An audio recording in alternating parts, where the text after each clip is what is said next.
الحمد للہ وکفا والصلاة والسلام علی عباده الذین اصطفى خصوصاً علی افضلهم وخاتم النبیین محمد الامین وعلی آلہ وصحبہ اجمعین اما بعد فقد قال اللہ تبارک وتعالی کما ورد فی سورة البقرہ اعوذ باللہ من الشیطان الرجیم بسم اللہ الرحمن الرحیم افتطمعون ان یؤمنوا لکم وقد کان فریق منہم یسمعون کلام اللہ ثم یحرفونہ من بعد ما عقلوہ وہم یعلمون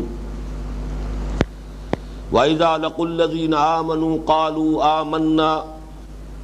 وَإِذَا خَلَا بَعْضُهُمْ إِلَى بَعْضٍ قَالُوا أَتُحَدِّثُونَهُمْ بِمَا فَتَحَ اللَّهُ عَلَيْكُمْ لِيُحَاجُّوكُمْ بِهِ عِندَ رَبِّكُمْ أَفَلَا تَعْقِلُونَ أَوَلَا يَعْلَمُونَ أَنَّ اللَّهَ يَعْلَمُ مَا يُسِرُّونَ وَمَا يُعْلِنُونَ وَمِنْهُمْ أُمِّيُّونَ لَا يَعْلَمُونَ الْكِتَابَ إِلَّا أَمَانِيَّ وَإِنْهُمْ إِلَّا يَظُنُّونَ فَوَيْلٌ لِلَّذِينَ يَكْتُبُونَ الْكِتَابَ بِأَيْدِيهِمْ ثُمَّ يَقُولُونَ هَذَا مِنْ عِنْدِ اللَّهِ لِيَشْتَرُوا بِهِ ثَمَنًا قَلِيلًا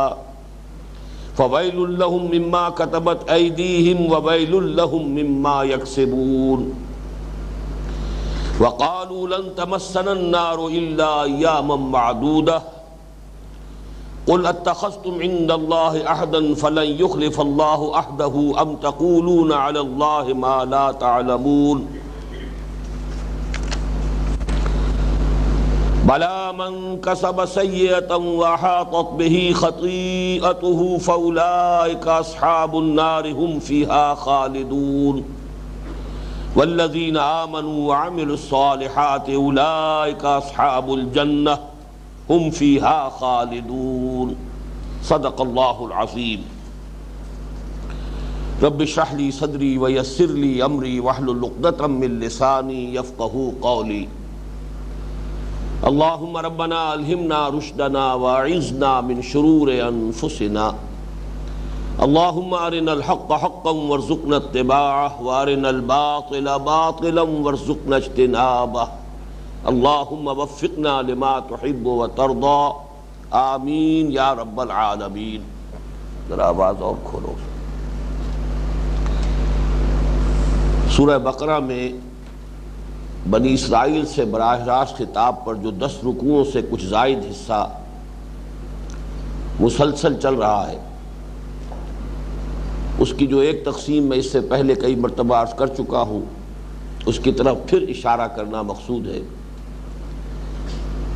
ان 10 رکوعوں میں سے پہلا رکوع یعنی سورہ بقرہ کا 5واں رکوع، یہ بنی اسرائیل کو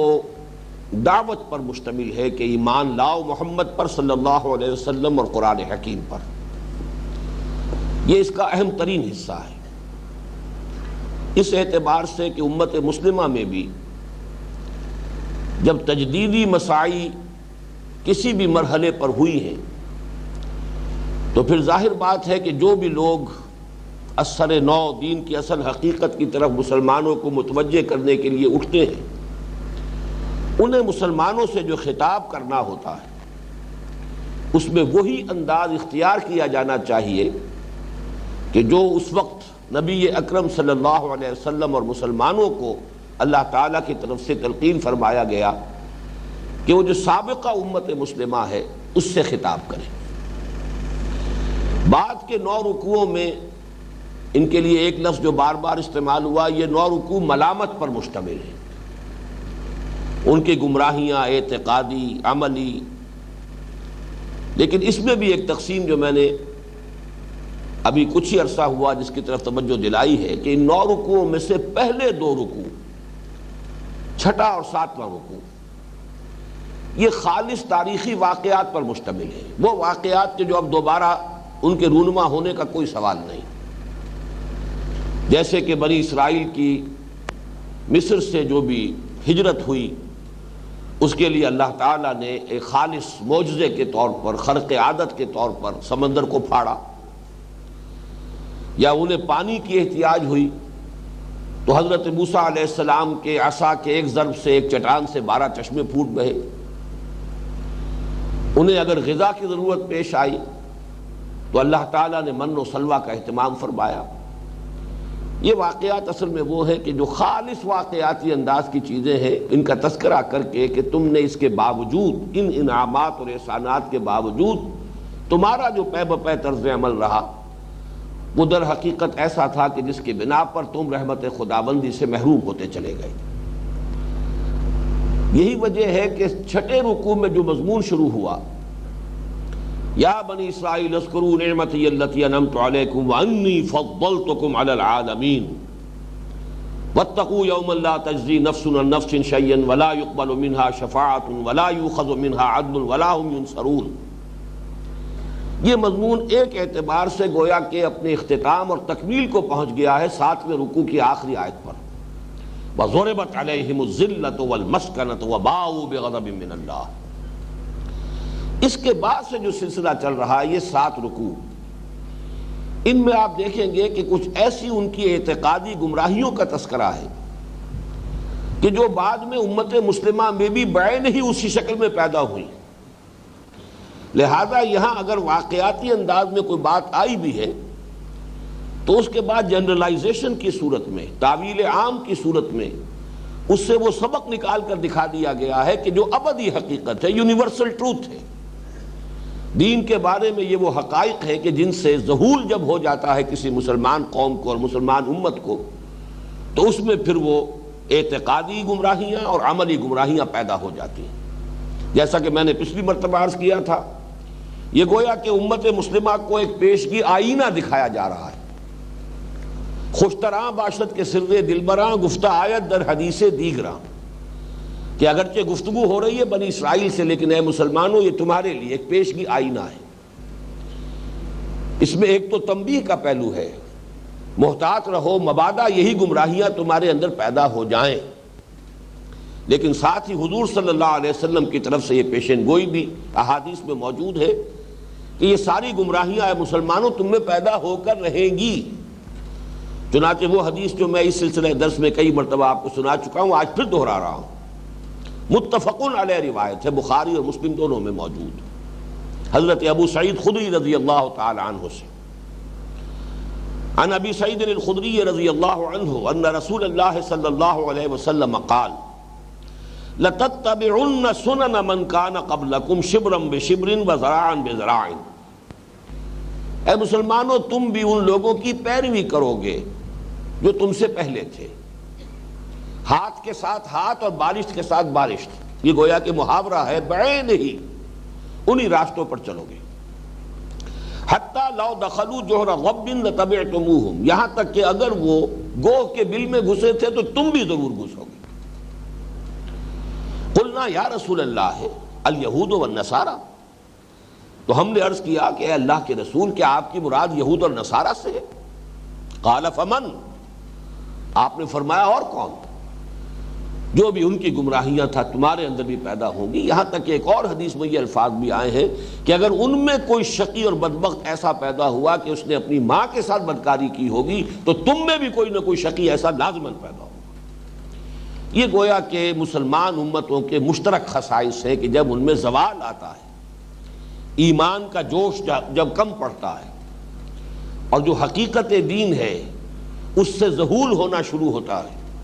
تو پھر جس طرح کی خرابیاں آتی ہیں وہ اعتقادی اور عملی، وہ تقریباً وہی ہے کہ تاریخ کے اندر بار بار مسلمان امتوں میں وہی کیفیت جو ہے ہسٹری اپنے آپ کو دہراتی رہی۔ اب آج چلیے، آج جو مضمون آ رہا ہے، یہ 8 آیات جو ہمیں پڑھنی ہے، ان میں ایک بہت اہم حقیقت آگے چل کر آخر میں ان 8 آیات کے وہ عظیم قانون بیان ہوا ہے مکافات عمل کا، کہ آخرت کا محاسبہ جو ہے وہ کس بنیاد پر ہے۔ اور در حقیقت یہ وہی مضمون ہے جو مختلف پیرائے میں آ رہا ہے، جو 8ویں رکوع کی پہلی آیت میں آ چکا ہے، کہ عام طور پر امتوں میں یہ خیال پیدا ہوتا رہا ہے کہ ہم چونکہ اس امت میں شامل ہیں، ایک گروہی نسبت، لہذا ہم تو بخشے بخشائے ہیں، ہمارے ساتھ تو کوئی بہرحال پریفرنشل ٹریٹمنٹ ہوگا اللہ کے ہاں، ہمارے ساتھ خصوصی رعایات ہوں گی، جن معیارات پہ دوسروں کو جج کیا جائے گا قیامت میں، ان معیارات پر ہمیں جج نہیں کیا جائے گا، ہمارے لیے خصوصی معاملہ ہوگا، چونکہ ہم بہرحال اس امت میں سے ہیں۔ آخر ہم موسیٰ کے ماننے والے ہیں، ہم ابراہیم کی نسل میں سے ہیں، آخر ہم محمد کے امت میں ہیں صلی اللہ علیہ وسلم۔ یہ مغالطہ جو پیدا ہوتا ہے کہ کسی گروہی نسبت کی بنا پر آخرت میں نجات پانے کی توقع، در حقیقت یہی مضمون ہے جو وہاں چلا تھا 8ویں رکوع کی پہلی آیت میں، ان الذین آمنوا والذین ہادوا والنصارى والصابئین من آمن باللہ والیوم الآخر وعمل صالحا۔ سارا معاملہ جو ہے وہ اس پر نہیں ہے کہ کوئی کسی گروہ میں کسی امت میں شامل ہے، اصل جو فیصلہ ہوگا قیامت میں وہ ایمان اور عمل صالح کی بنیاد پر ہوگا۔ اس مضمون کو اب یہاں بھی دیکھیے کہ آج کا ہمارا درس بھی اسی پر جا کر اس کا جو کلائمیکس ہے آج کے درس کا وہ یہی مضمون ہے۔ افتطمعون ان یؤمنوا لکم، چونکہ پچھلا درس ختم ہوا تھا کہ یہود اپنی ان بدعمالیوں کی وجہ سے ہوتے ہوتے اس کیفیت تک پہنچ گئے تھے کہ ثم قست قلوبکم فہی کالحجارۃ او اشد قسوہ۔ کسی مسلمان امت کے لیے اس مقام تک پہنچ جانا واقعتاً نہایت عبرتناک بات ہے۔ وہ لوگ جو اللہ کے ماننے والے ہوں اور وہ لوگ کہ جو نبیوں سے تعلق رکھتے ہوں، نبی کی امت میں سے ہوں، جن کے پاس اللہ کی کتاب ہو، شریعت ہو، ان کا یہ حال ہو جائے کہ ثم قست قلوبکم فہی کالحجارۃ او اشد قسوہ، پھر تمہارے دل سخت ہو گئے اور اب تو وہ پتھروں کے مانند ہو چکے ہیں، بلکہ پتھروں سے بھی زیادہ۔ اسی کی ایک عملی مثال اب سامنے آ رہی ہے۔ افتطمعون ان یؤمنوا لکم، یہاں خطاب ہے مسلمانوں سے، اے مسلمان ہو، کیا تمہیں یہ توقع ہے کہ یہ یہودی تمہاری بات مان لیں گے؟ طمع، خواہش ہونا، حرص ہونا، کسی چیز کی آرزو دل میں ہونا، اور اسی کے ساتھ تعلق توقع کا ہے۔ تم چاہتے ہو اور تم یہ توقع رکھتے ہو، انسان چاہتا اسی بات کو ہے جس کی اسے کوئی امید ہو۔ افتطمعون ان یؤمنوا لکم، کیا تمہارا یہ گمان ہے، تمہیں توقع ہے، تمہاری خواہش ہے، تمہاری آرزو ہے کہ یہ تمہاری بات مان لیں گے؟ وَقَدْ كَانَ فَرِيقٌ مِّنْهُمْ يَسْمَعُونَ كَلَامَ اللَّهِ ثُمَّ يُحَرِّفُونَهُ مِن بَعْدِ مَا عَقَلُوهُ وَهُمْ يَعْلَمُونَ، جبکہ ان کے گروہ کا یہ حال رہا ہے کہ وہ اللہ کا کلام سننے کے بعد پھر اس میں تحریف کرتے رہے ہیں، اس کے باوجود کہ اس کو سمجھ لیتے تھے، اور یہ تحریف کسی مغالطے کی وجہ سے نہیں، وَهُمْ يَعْلَمُونَ، جانتے بوجھتے ارادے کے ساتھ۔ کا حال یہ ہو کہ بازی بارش بابا ہم بازی، جو اللہ کے کلام کے ساتھ کھیل سکتے ہو، جو اللہ کے کلام میں تحریف کر سکتے ہو، ان سے کس خیر کی تمہیں توقع ہے؟ تم کیسے یہ توقع رکھتے ہو کہ وہ تمہاری بات مان لیں گے، تم پر ایمان لے آئیں گے؟ یا نوٹ کیجئے یہ جو لفظ آیا ہے افتطمعون ان یؤمنوا لکم، اس پر ہماری گفتگو تفصیل سے ہوتی رہی ہے حقیقت ایمان کے مباحث میں۔ امن یامنو، اس کے معنی ہے خود امن میں ہونا، اور اس سے اس میں فاعل بنتا ہے آمنن، جو شخص امن میں ہے، نہ اسے کوئی اندیشہ ہے، نہ خوف ہے، نہ حزن ہے، نہ رنج ہے۔ لیکن باب افعال میں آتا ہے آمن یؤمنو، اس کے معنی کسی کو امن دینا، اور اس سے اس میں فاعل بنتا ہے مومن، امن دینے والا، یہ لفظی معنی ہے۔ اور اسی معنی میں اللہ کے ناموں میں سے ایک نام ہے المومن، امن بخشنے والا۔ لیکن اس کے بعد آمن یؤمنو کے ساتھ با یا لام آ جائے تو اس کے معنی تصدیق کرنا، کسی کی بات مان لینا۔ یہی سے اصطلاح بنتی ہے ایمان کی، آمنتو باللہ اور آمنتو بمحمد صلی اللہ علیہ وسلم، رسول کی بات مان لینا پورے وثوق کے ساتھ، اعتماد کے ساتھ، اس کے دعوے کو تسلیم کر لینا، یہ ہے ایمان اصطلاحاً۔ تو کبھی کبھی لام کے ساتھ بھی آیا ہے، مثال کے طور پر یہ آمن یؤمنو جو ہے حضرت لوط علیہ السلام کے بارے میں سورہ عنکبوت میں آیا، آمن لہو لوط، حضرت ابراہیم علیہ السلام پر حضرت لوط ایمان لے آئے، ان کے بھتیجے تھے، ایمان لائے ان پر۔ عام طور پر جب ایمان کے معنی میں یہ لفظ آتا ہے اصطلاحاً تو با کے ساتھ آتا ہے، آمن الرسول بما انزل الیہ من ربہ والمؤمنون آمنت باللہ وملائکتہ وکتبہ۔ یہاں پر آپ دیکھ رہے ہیں کہ لام کے ساتھ آیا ہے، افتطمعون ان یؤمنوا لکم، اس لیے کہ یہاں اصطلاحاً جو ہے وہ ایمان مراد نہیں لیا جا سکتا، مسلمانوں پر ایمان لانا تو نہیں ہے، مسلمانوں کی بات مان لینا۔ تو اے مسلمانوں، کیا تم یہ توقع رکھتے ہو ان یہودیوں سے کہ یہ تمہاری بات مان لیں گے؟ حالانکہ ان کا حال یہ رہا ہے، ان کی جسارتیں، ان کی ڈھٹائی اس حد کو پہنچی ہوئی ہے کہ ان میں سے ایک گروہ یہاں تک اللہ تعالیٰ کے کلام کے ساتھ یہ روش اختیار کرتا رہا ہے کہ خوب سمجھنے کے بعد اور پھر جان بوجھ کر بالارادہ اس میں تحریف کرتا رہا ہے۔ اب یہاں پس منظر کو سمجھیے کہ اصل میں مراد یہاں کیا ہے۔ مسلمانوں کا معاملہ آپ کو معلوم ہے، اور حضور صلی اللہ علیہ وسلم کا معاملہ عرب میں یا تو مشرکین عرب سے تھا، اور یا پھر یہ اہل کتاب کے ساتھ اب سابقہ پیش آیا براہ راست ہجرت کے بعد۔ اس سے پہلے جو ہے صرف قرآن مجید میں آخری دور جو ہے، مکی دور کی آخری دور کی جو صورتیں ہیں ان میں ریفرنس موجود ہے، تذکرہ موجود ہے، خطاب نہیں ہے۔ خطاب اہل کتاب سے شروع ہوا ہے ہجرت کے بعد۔ تو جہاں تک مشرکین کا معاملہ، یہ بات سمجھ میں آتی تھی کہ ان لوگوں کے لیے تو واقعتاً ایمان لانا آسان بات نہیں ہے، اس لیے کہ نہ یہ پہلے کسی کتاب کے ماننے والے ہیں، نہ کسی نبی کے ماننے والے ہیں۔ حضرت ابراہیم علیہ السلام کو 2500 برس ہو چکے ہیں، اتنا بڑا فصل ہے۔ حضرت اسماعیل علیہ السلام کے بعد اس پورے علاقے میں، اس پوری شاخ میں حضرت ابراہیم کی نسل میں نبوت اور رسالت کا سلسلہ جاری ہی نہیں رہا۔ تو اس حوالے سے فاصلہ اتنا ہو چکا تھا کہ ان کے لیے تو یہ نبوت کا دعویٰ ایک بہت بڑی شے تھی، بڑی عجیب بات تھی، بڑی ایک نئی سی انوکھی سی بات تھی۔ لہذا ان کے لیے، اور پھر یہ کہ وہ بدترین شرک میں مبتلا تھے، بت پرستی کر رہے تھے، تو اس کا مطلب یہ کہ وہ تو اتنے فاصلے پر تھے، بود اتنا تھا، فصل اتنا تھا کہ ان کا ایمان لانا تو واقعتاً سمجھ میں آتا ہے کہ کوئی آسان بات نہیں تھی۔ لیکن یہ لوگ تو ماننے والے اللہ کے، توحید کے دعوے دار، یہ کوئی بت پرست تو نہیں تھے۔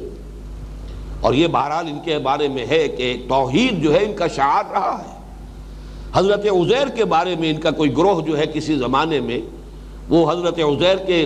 محبت اور ان کی عظمت کی غلو میں اس درجے ضرور مبتلا ہوا ہے کہ انہیں بھی اللہ کا بیٹا قرار دے دیا تھا، لیکن یہ تمام یہود کا عقیدہ نہیں رہا ہے نصارہ کے مانند۔ توحید ان کا شعار رہا ہے اور آج تک ہے، ایک خدا کو ماننا۔ اس حوالے سے جب یہ توحید کے قائل ہے، پھر نبوت و رسالت کے قائل ہے، تورات کے ماننے والے ہیں، شریعت ان کے پاس رہی ہے، کتنے نبیوں کو مانتے ہیں، سب انبیاء کے پر ایمان رکھتے ہیں، تو یہ تو گویا کہ ان کے لیے تو بڑا ہی آسان معاملہ ہے محمد صلی اللہ علیہ وسلم پر ایمان لے آنا۔ لہذا مسلمانوں کو حیرت ہوتی تھی کہ وجہ کیا ہے، پھر یہ کہ ایمان کیوں نہیں لا رہے۔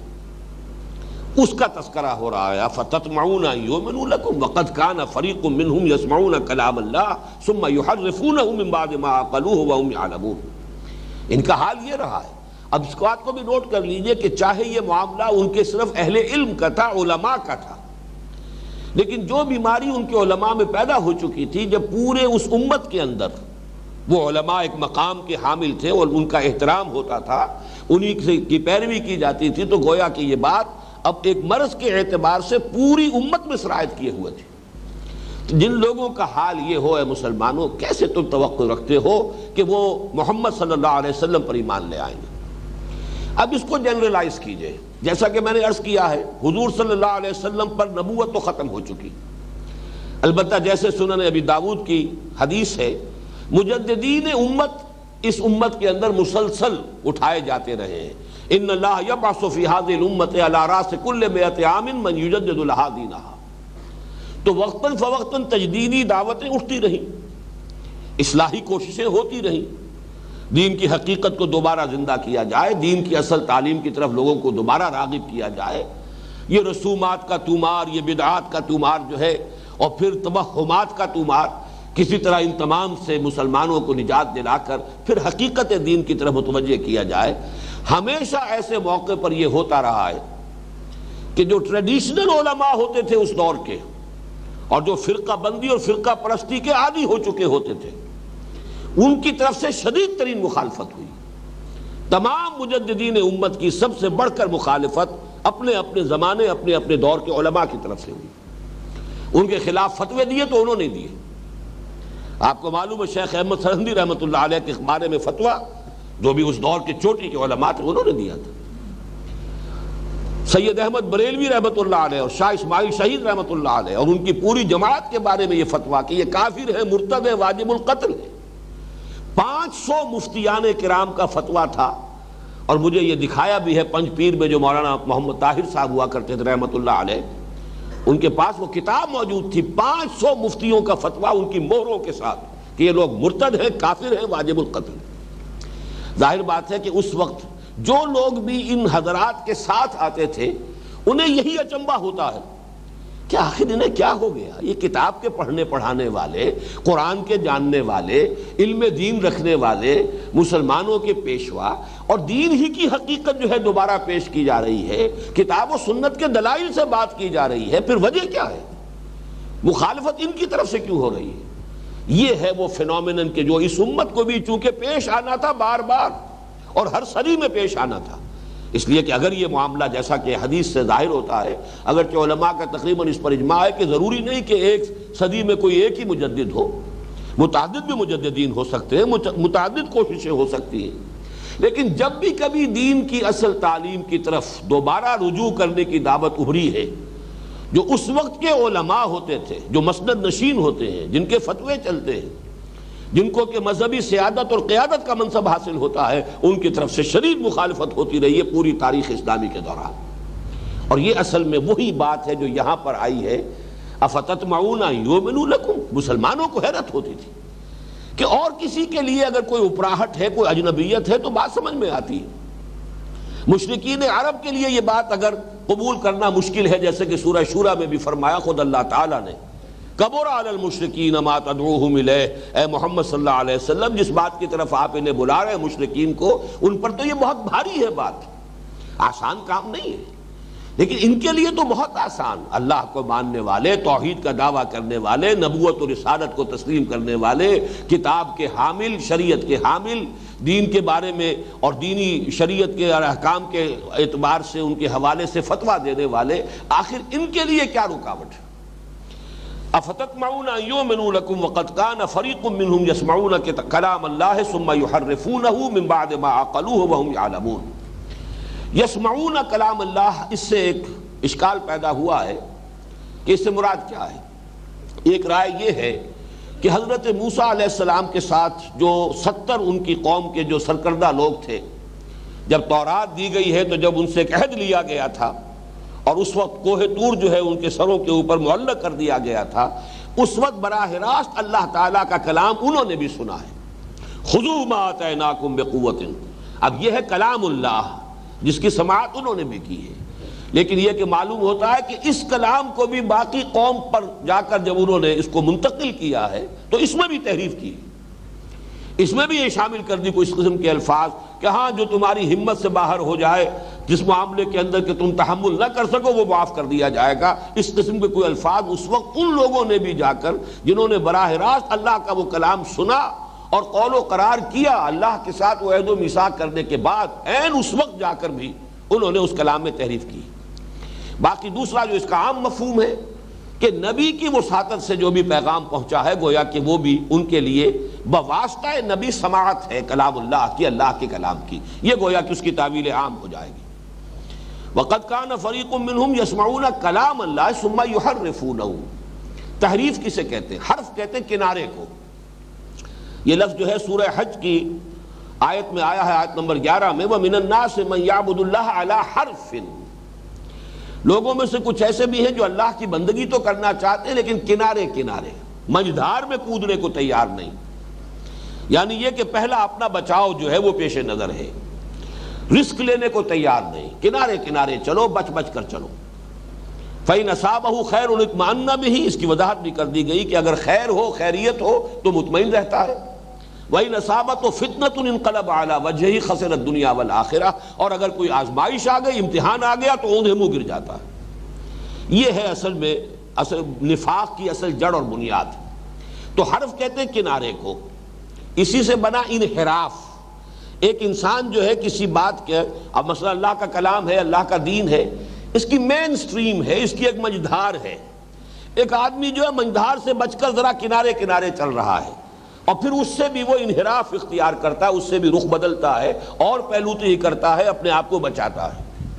تحریف کے معنی بھی یہ ہے کسی کلام کو اس کے اصل سیاق و سباق سے ہٹانا،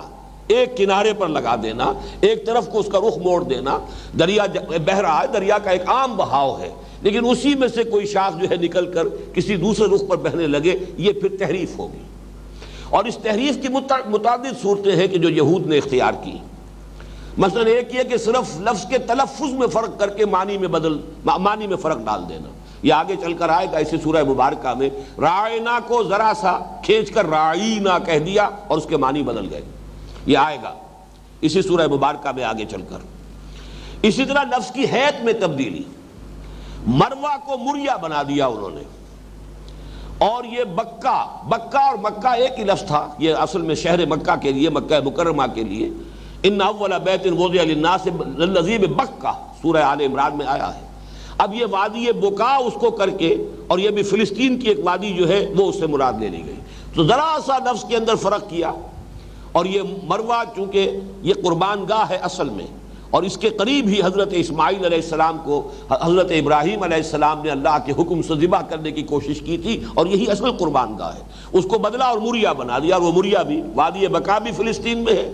اس لیے کہ ذبیح اللہ کا منصب وہ چاہتے تھے کہ حضرت اسماعیل کی بجائے حضرت اسحاق کو دلوائیں، لہذا وہ ساری تحریفیں انہوں نے کی۔ یا یہ کہ کسی بھی جملے میں الفاظ کو آگے پیچھے کر دینا، یہ بھی تحریف کی ایک شکل ہے۔ ذو معانی الفاظ ہوتے ہیں، بعض اوقات ایک لفظ ایک سے زائد معنی کا متحمل ہے، حامل ہے، اور اس کو کسی ایک معنی میں خاص کر کے اس کا ایک مفہوم معین کر دینا۔ اور آخری شکل تحریف کی تعویل کے اندر تحریف، مضمون کا جو اصل مفہوم ہے، اس کا جو اصل مدعا ہے، اس سے اس کو ہٹا دینا۔ یہ تمام کی تمام چیزیں جو ہے یہود نے کی ہیں، تو مسلمانوں سے کہا جا رہا ہے کہ اے مسلمانوں، اس توقع کو دل سے نکال دو۔ یہ لوگ ماننے والے نہیں ہیں، ان کے دل سخت ہو چکے ہیں، یہ اللہ کے دین کے ساتھ کھیلتے رہے، یہ شریعت کے ساتھ کھیلتے رہے، بازی بارش ہم بابا ہم بازی۔ اب جب انہوں نے یہ روش اختیار کی ہے تو تم توقع نہ رکھو۔ گویا کہ اب اس سے جو سبق ہمیں ملتا ہے وہ یہ ہے کہ کسی بھی تجدیدی جد و جہد کے ساتھ وابستہ لوگوں کو بڑے صبر کی ضرورت ہے۔ یہ توقع نہ رکھیں کہ یہ بات تو بالکل سیدھی سی ہے، لوگ مان لیں گے، اور خاص طور پر وہ لوگ مان لیں گے جن کا اوڑھنا بچھونا یہی دین ہے۔ اس لیے کہ جب دین ایک پروفیشن کی شکل اختیار کر لیتا ہے، جب دین کے ساتھ دنیاوی مفادات وابستہ ہو جاتے ہیں، جب دین کے ساتھ منفعتیں شامل ہو جاتی ہیں، تو یہ جو دین کی صورت ہوتی ہے، پھر اس سے وہ یہ توقع رکھنا کہ وہ صحیح بات کی تائید کریں گے یا صحیح بات کی توثیق کریں گے یا صحیح بات کو تسلیم کر لیں گے، یہ در حقیقت خیال خام ہے۔ اور اگر یہ توقع رہے گی تو انسان پر بہت جلد مایوسی اور بددلی کا حملہ ہوگا۔ وَإِذَا لَقُوا الَّذِينَ آمَنُوا قَالُوا آمَنَّا، اور جب یہ ملاقات کرتے ہیں اہل ایمان سے تو کہتے ہیں کہ ہم بھی ایمان والے ہیں۔ وَإِذَا خَلَا بَعْضُهُمْ إِلَىٰ بَعْضٍ، اور جب وہ خلوت میں ہوتے ہیں بعض کے ساتھ، قالوا تو پھر ایک دوسرے سے کہتے ہیں أَتُحَدِّثُونَهُمْ بِمَا فَتَحَ اللَّهُ عَلَيْكُمْ لِيُحَاجُّوكُمْ بِهِ عِندَ رَبِّكُمْ، کیا تم انہیں یعنی مسلمانوں کو وہ باتیں بتا رہے ہو جو کہ اللہ تعالیٰ نے تم پر کھولی ہیں تاکہ وہ تمہارے خلاف حجت قائم کرے تمہارے رب کے پاس؟ افلا تعقلون، تو کیا تم عقل سے کام نہیں لیتے؟ اب اس آیت کے پس منظر کو بھی سمجھیے۔ یہودیوں کا اصل میں دعویٰ یہ تھا، مسلمانوں سے وہ کہتے کہ ہمیں بھی مانو کہ ہم صاحب ایمان ہیں۔ فرض کیجئے کہ ہم نے محمد کو نہیں مانا صلی اللہ علیہ وسلم، تو سینکڑوں ہزاروں نبیوں میں سے اگر بالفرض محمد نبی ہے تب بھی ہم نے صرف ایک کا انکار کیا نا، یا اور آگے بڑھو گے ہم نے ایک اور کا انکار کیا اور وہ حضرت مسیح ہے۔ باقی سینکڑوں ہزاروں نبیوں کے ہم ماننے والے، کتاب ہمارے پاس، تورات ہمارے پاس، تم بھی مانتے ہو کہ تورات اللہ نے نازل فرمائی، تم بھی مانتے ہو موسیٰ اللہ کے رسول تھے، ہم ان کے ماننے والے، ہم ان کے امتی ہیں۔ اللہ کو ہم مانتے ہیں، آخرت کو ہم مانتے ہیں، بعث بعد الموت کو ہم مانتے ہیں، جنت اور دوزخ کو ہم مانتے ہیں، تو کیسے تم ہمیں کہو گے کہ ہم علیحدہ ہو گئے؟ ہم بھی صاحب ایمان ہیں، ہمیں تسلیم کرو۔ اصل میں یہ مضمون جو اس سورہ مبارکہ کے دوسرے رکوع میں بھی آیا تھا، وہاں پہ بھی خاص طور پر نوٹ کرنے کی بات یہ ہے کہ وَمِنَ النَّاسِ مَن يَقُولُ آمَنَّا بِاللَّهِ وَبِالْيَوْمِ الْآخِرِ وَمَا هُم بِمُؤْمِنِينَ، لوگوں میں سے کچھ ایسے بھی ہیں جو کہتے ہیں کہ ہم اللہ پر بھی ایمان رکھتے ہیں، یوم آخر پر بھی ایمان رکھتے ہیں، حالانکہ حقیقت میں وہ مومن نہیں ہے۔ تو وہاں اصل میں اگرچہ عام خیال یہ ہے کہ وہاں مراد جو ہے وہ منافقین ہیں، لیکن جیسا کہ میں نے عرض کیا تھا جب کہ ہم وہ رکوع مطالعہ کر رہے تھے، قرآن مجید نے تو اصل میں وہ ایک نقشہ کھینچ دیا، ایک کردار جو ہے کردار نگاری کر دی ہے، کردار کا نقشہ کھینچ دیا ہے، اب جس پر بھی وہ فٹ ہو جائے، اور وہ دونوں پر فٹ ہو رہا تھا۔ منافقین کا معاملہ بھی یہ تھا کہ ان پر سب سے زیادہ گراں جو گزرتی تھی بات وہ حضور کی اطاعت تھی، اللہ کو مان لینا۔ اسی لیے آپ کو بھی معلوم ہے کہ جب یہ قتال کا سلسلہ چلا ہے تو وہ یہ کہتے تھے یہ محمد خود کر رہے ہیں جو کچھ کر رہے ہیں صلی اللہ علیہ وسلم، لولا نزلت سورت کیوں نازل نہیں ہو جاتی؟ اگر واقعتاً قتال اللہ کی طرف سے ہے، یہ حکم جو ہے اللہ کا ہے، تو کیوں نہیں قرآن مجید میں سری آیت نازل ہو جاتی؟ ان کے اس مطالبے پر سورہ قتال جب نازل ہوئی ہے تو ان پر حجت قائم کی گئی، لو اب یہ سورہ قتال آ گئی، سورہ محمد کا نام سورہ قتال بھی ہے صلی اللہ علیہ وسلم۔ لیکن یہ کہ اس سے پہلے ظاہر بات ہے وہ حضور کا حکم تھا۔ اسی طرح آپ کو معلوم ہے مکے میں یہ بات کہ مسلمانوں چاہے تمہارے ٹکڑے کر دیے جائیں لیکن تم ہاتھ نہیں اٹھاؤ گے، تو حضور کا حکم تھا۔ قرآن مجید میں تو اس کی توثیق نازل ہوئی ہے جا کر سورہ نساء میں، سورہ نساء نازل ہو رہی ہے سن 5 یا 6 ہجری میں، لیکن وہ رسول کا حکم تھا اس وقت۔ تو اصل میں تو دین سارا نام ہے رسول کی اطاعت کا، بمصطفیٰ برسا خیش را کے دی ہم اوست، اگر بؤول رسیدی تمام بولا بیست۔ لیکن منافقین کا مسئلہ بھی یہی تھا کہ رسول کی اطاعت ان پر گراں تھی، اللہ کو مانتے ہیں، آخرت کو مانتے ہیں، لہذا وہاں بھی صرف ان دو کا تذکرہ ہوا، اور اسی کے اندر خود گویا کہ کور ہو گئے یہودی بھی، وہ بھی کہتے ہیں ہم اللہ کو مانتے ہیں اور آخرت کو مانتے ہیں۔ بھائی اگر ہم نے انکار کیا بھی ہے یا نہیں مانا ہے تو صرف محمد کو نہیں مانا نا صلی اللہ علیہ وسلم، باقی ہم تو اللہ کو مانتے ہیں، آخرت کو مانتے ہیں، اور کتنے بے شمار نبیوں کو مانتے ہیں۔ یہ ہے اصل میں اس کا پس منظر کہ وہ کہتے تھے ہم بھی صاحب ایمان۔ پھر یہ کہ چونکہ وہ چاہتے تھے کہ مسلمانوں کے ساتھ گھل مل کر رہے، ایک معاشرتی ضرورت ہوتی ہے، معاشرتی مصلحتیں ہوتی ہیں، ایک شہر ہے مدینہ، اس میں آباد ہے، اس میں روابط بھی ہے، اوس اور خزرج کے ساتھ ان کے روابط تھے، ان کی دوستیاں تھیں، ان کے حلیفی کے تعلقات تھے۔ اب ظاہر بات ہے کہ یہ دونوں قبیلے جو ہیں تقریباً پورے کے پورے قبیلے اسلام لا چکے ہیں، حضور پر ایمان لا چکے ہیں، اب ان کے ساتھ ایک دم اپنے وہ روابط کیسے توڑ دیں؟ ان کے ساتھ جو بھی دوستیاں ہیں، محبتیں ہیں، کوئی اور اس طرح کے معاملات ہیں، کوئی کاروباری لین دین کی صورتیں ہیں، اس کو ایک دم منقطع کر دینا آسان نہیں ہے۔ جیسے کہ سورہ عنکبوت میں فرمایا گیا کہ مودۃ بینکم فی الحیات الدنیا، سب سے بڑی رکاوٹ بن جاتی ہے لوگوں کے لیے، جان لیتے ہیں کہ حق وہ ہے لیکن اس حق کو قبول کرنے کے لیے اپنی دوستیاں چھوڑنی پڑ رہی ہیں،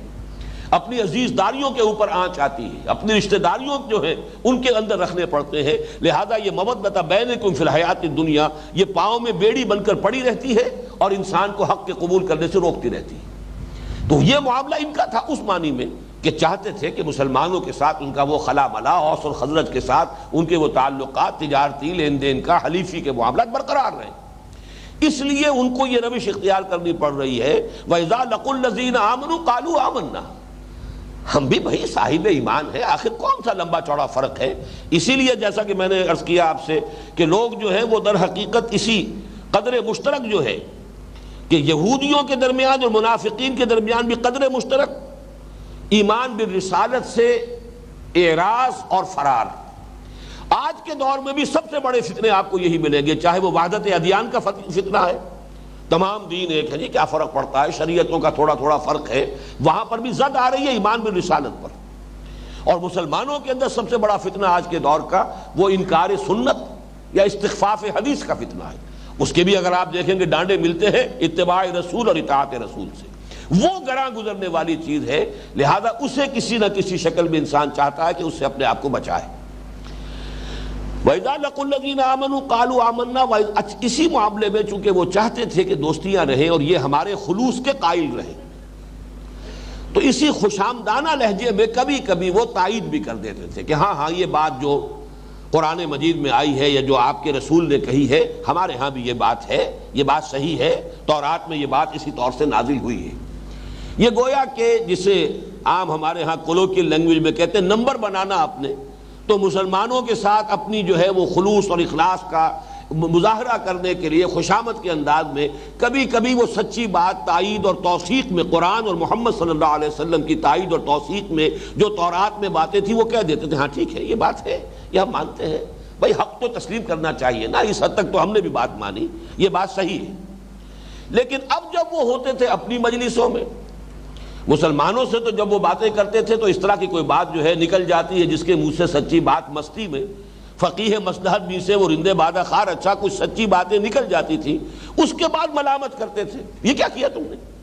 یہ کیا حماقت کی، تم نے یہ بات کیوں کہہ دی ان کے سامنے، کیوں اس طریقے سے ان کی تائید کر دی؟ تو کیا کہتے تھے، وَإِذَا خَلَا بَعْضُهُمْ إِلَىٰ بَعْضٍ، جب وہ ایک دوسرے کے پاس خلوت میں ہوتے ہیں، علیحدہ ہوتے ہیں، تو اب وہ ملامت کرتے ہیں، قَالُوا وَتُحَدِّثُونَهُم بِمَا فَتَحَ اللَّهُ عَلَيْكُمْ، کیا تم ان مسلمانوں کو بتا رہے وہ باتیں کہ جو اللہ نے تم پر کھولی ہیں؟ تورات میں اللہ نے یہ حقائق بیان کی، اللہ نے تم پر یہ حقیقت کھول دی، لیکن تم اب یہ باتیں ان کو بھی بتا رہے ہو۔ لِيُحَاجُّوكُمْ بِهِ عِندَ رَبِّكُمْ، یہ جو لام یہاں آیا اسے لام عاقبت کہتے ہیں۔ کوئی کام آپ کر رہے ہیں، آپ کے پیش نظر اس کا مقصد وہ نہیں ہے، لیکن منطقی طور پر وہ نتیجہ نکلتا ہے، تو اس کو بھی یہ لام عاقبت کے ذریعے سے ظاہر کیا جاتا ہے، یہ جو کچھ تم کر رہے ہیں اس کا نتیجہ یہ نکلے گا۔ جیسے کہ سورہ کہف میں ہے، حضرت موسیٰ علیہ السلام اور وہ بزرگ جن کو حضرت خضر کے نام سے عام طور پر بیان کیا جاتا ہے، وہ جب سفر میں تھے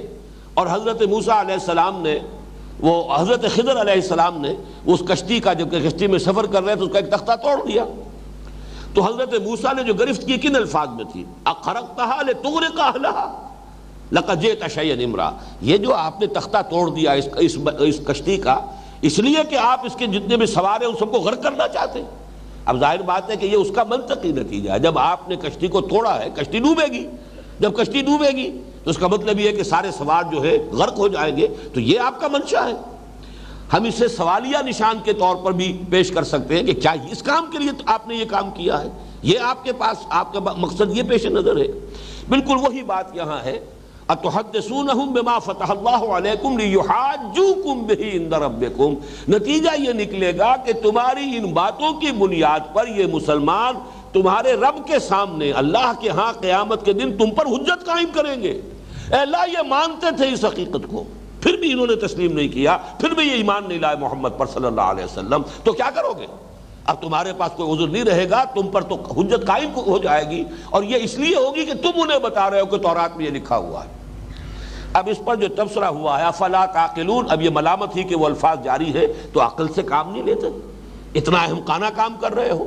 یہ حقائق مسلمانوں کو بتا رہے ہو تاکہ وہ تمہارے خلاف اللہ کے ہاں کھڑے ہو کر تمہارے خلاف حجت قائم کرے۔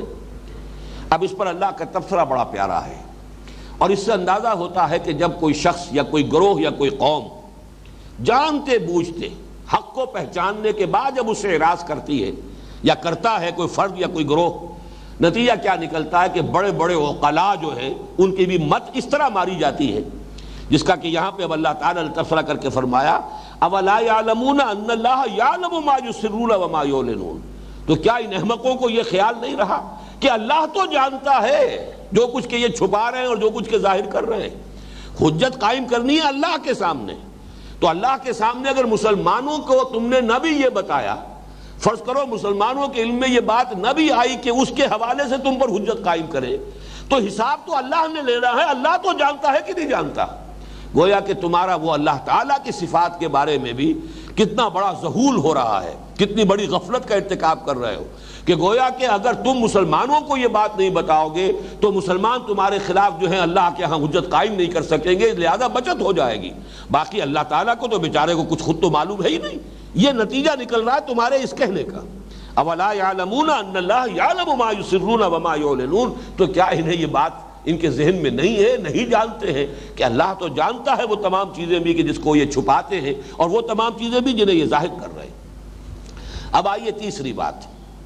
اور یہ پھر معلوم ہوگا کہ گفتہ آیت در حدیث دیگراں معلوم ہوگا یہ ہماری داستان ہے کہ جو سابقہ امت کی جو بھی ایک تفصیل بیان کی جا رہی ہے، نقشہ کشی کی جا رہی ہے، اس آئینے میں ہم اپنی تصویر آج دیکھ سکتے ہیں۔ وَمِنْهُمْ أُمِّيُّونَ لَا يَعْلَمُونَ الْكِتَابَ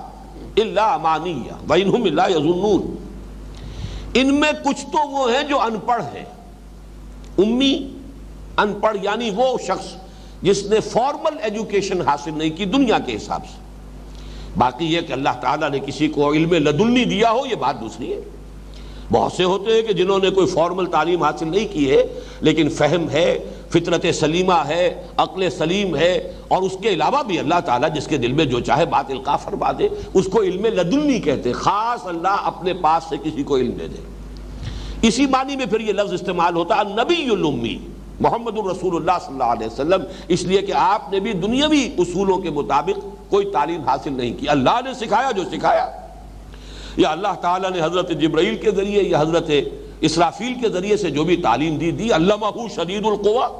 ذو مرۃ فاستویٰ، سکھایا ہے انہیں، تعلیم دی ہے۔ لیکن دنیاوی جو طریقے ہیں یہ سیکھنا سکھانا، دنیا میں تعلیم و تعلم، اس کے ذریعے سے حضور نے کوئی علم حاصل نہیں کیا۔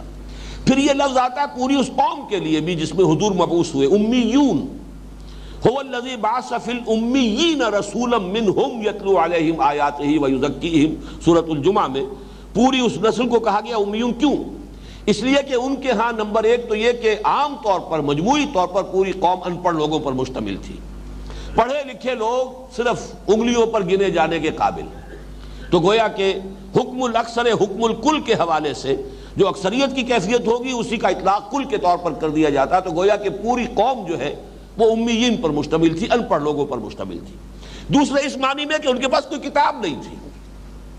صاحب کتاب یا اہل کتاب کے مقابلے میں بھی امیین کا لفظ آیا ہے قرآن مجید میں، بعض مواقع پر اس کو لایا گیا ہے اہل کتاب کے مقابل میں۔ بہرحال یہاں پر جو کہا جا رہا ہے وہ یہ ہے کہ جیسے آج مسلمانوں میں عظیم اکثریت جو ہے وہ امیین پر مشتمل ہے، کس معنی میں؟ چاہے پی ایچ ڈی کیا ہوا ہو لیکن دین سے واقف نہیں، دین کے بارے میں تو صرف ہیئر سے ہے ان کی، کچھ سنی سنائی باتیں ہیں، کوئی بچپن میں سن لی تھی، کچھ کہیں ادھر ادھر گئے ہیں، وہ مسجدوں میں کوئی تقریریں سن لی ہے، کوئی خطبات سن لی ہے، کوئی وعظ سن لیے ہیں، کوئی چرچے ہیں اس طرح کی، سوائے اس طرح کی باتوں کے وہ ہیئر سے جو ہے اس کے سوا کچھ بھی نہیں۔ انہوں نے کتاب نہیں پڑھی، انہوں نے اس کا علم حاصل نہیں کیا، انہوں نے عربی زبان نہیں سیکھی۔ کتنے لوگ ہوں گے کہ جنہوں نے قرآن اور سنت کا مطالعہ کیا؟ تو منہم امیون، ان میں بھی بہت سے لوگ ہیں، یہودیوں میں اس وقت کے اعتبار سے بات کہی جا رہی ہے، مسلمانوں، ان میں ایک تو وہ لوگ ہیں کہ جنہوں نے کتاب کو پڑھا ہی نہیں، لا یعلمون الکتاب، یہ جانتے ہی نہیں تورات میں کیا ہے، الا امانی، ہاں ان کو تو کچھ دل خوش کن خیالات ہیں، کچھ من گھڑت مذمومہ ان کے عقائد ہیں۔ وہ عقائد کی ایک مثال آگے آ بھی جائے گی، قالوا لن تمسنا النار الا ایاما معدودہ، ان کے دلوں میں یہ بات بٹھا دی گئی ہے اور یہی بات ان کے ذہنوں میں بیٹھ گئی ہے کہ ہمیں تو اول تو یہ کہ جہنم میں جھونکا جائے گا ہی نہیں، ہمارے ساتھ تو پریفرنشل ٹریٹمنٹ ہوگا، نحن ابناء اللہ و احباؤہ، ہم تو اللہ کے بیٹوں کے مانند ہیں، بڑے چہیتے ہیں، لاڈلے ہیں، اور اگر بالفرض دوسرے لوگوں کی آنکھوں میں دھول جھونکنے کے لیے اللہ تعالیٰ اپنے انصاف کا کچھ تو آخر جو ہے اس کا کچھ لاج رکھے گا، تو ہمیں اگر جہنم میں داخل کر بھی دیا گیا تو گنتی کے چند دن فوراً نکال لیے جائیں گے۔ اب یہ ان کے مرزومہ خیالات ہیں، یہ امانی ہیں۔ امانی کا لفظ جو ہے اصل میں بنا ہے منا اور منیون، یہ کہتے ہیں کوئی تصور ذہن میں قائم کر لینا، اسی سے لفظ منی بھی جو ہے حیوانات کی جو منی ہے جس سے کہ آگے نسل چلتی ہے، تو اس منی کے قطرے کے اندر ہی وہ پوری تصویر موجود ہوتی ہے حیوان کی، اس لیے کہ بہرحال ایک حیوان کی منی سے جو بھی حیوان وجود میں آئے گا پورا نقشہ اس کے اندر موجود ہے، وہی حیوان تو وجود آئے گا نا، اس سے وجود میں آئے گا، انسان کی منی سے ایک انسان ہی تو وجود میں آئے گا، تو گویا کہ وہ نقشہ اس کے اندر موجود ہے۔ تو یہی سے لفظ بنا ہے امنیہ، کوئی تمنا، کوئی دل خوش کن خیال، اپنے دل میں ایک خیال جو ہے پکا لینا، وشفل تھنکنگ جسے آپ کہتے ہیں دنیا انگریزی زبان میں، تو یہ وشفل تھنکنگ ہے ان کی کہ اس کو اسی کے بل پر یہ زندگی گزار رہے ہیں، ان کا سارا جو ایٹیچیوڈ ہے مذہبی وہ امانی پر قائم ہے۔ تو منہم امیون، آج آپ غور کر دیجئے خود مسلمانوں کا حال کیا ہے، کتنے لوگ ہیں کہ جو کتاب و سنت سے براہ راست واقف ہوں، کتنے لوگوں کے پاس دین کا علم موجود ہے، وہ امی اس اعتبار سے چاہے دنیا کے علوم انہوں نے حاصل کیے ہیں، بہت کچھ پڑھا ہے، لیکن یہ کہ بہرحال دین کے اعتبار سے امی ہے، ان پڑھ ہے، ناواقف ہے، جو بھی کچھ علماء سے سن لیا ہے، شنید ہے، کچھ عقائد ہیں جو بیان کر دیے گئے، جو ہمارے عام فضا میں جن کا چرچا رہتا ہے، بس وہ باتیں ہیں کہ جو پلے باندھی ہوئی ہیں، دماغ میں بٹھائی ہوئی۔ وَمِنْهُمْ أُمِّيُّونَ لَا يَعْلَمُونَ الْكِتَابَ إِلَّا أَمَانِيَّ وَإِنْهُمْ إِلَّا يَظُنُّونَ، اور نہیں وہ کرتے مگر ظن سے کام لے رہے، یہ ظن اور تخمین،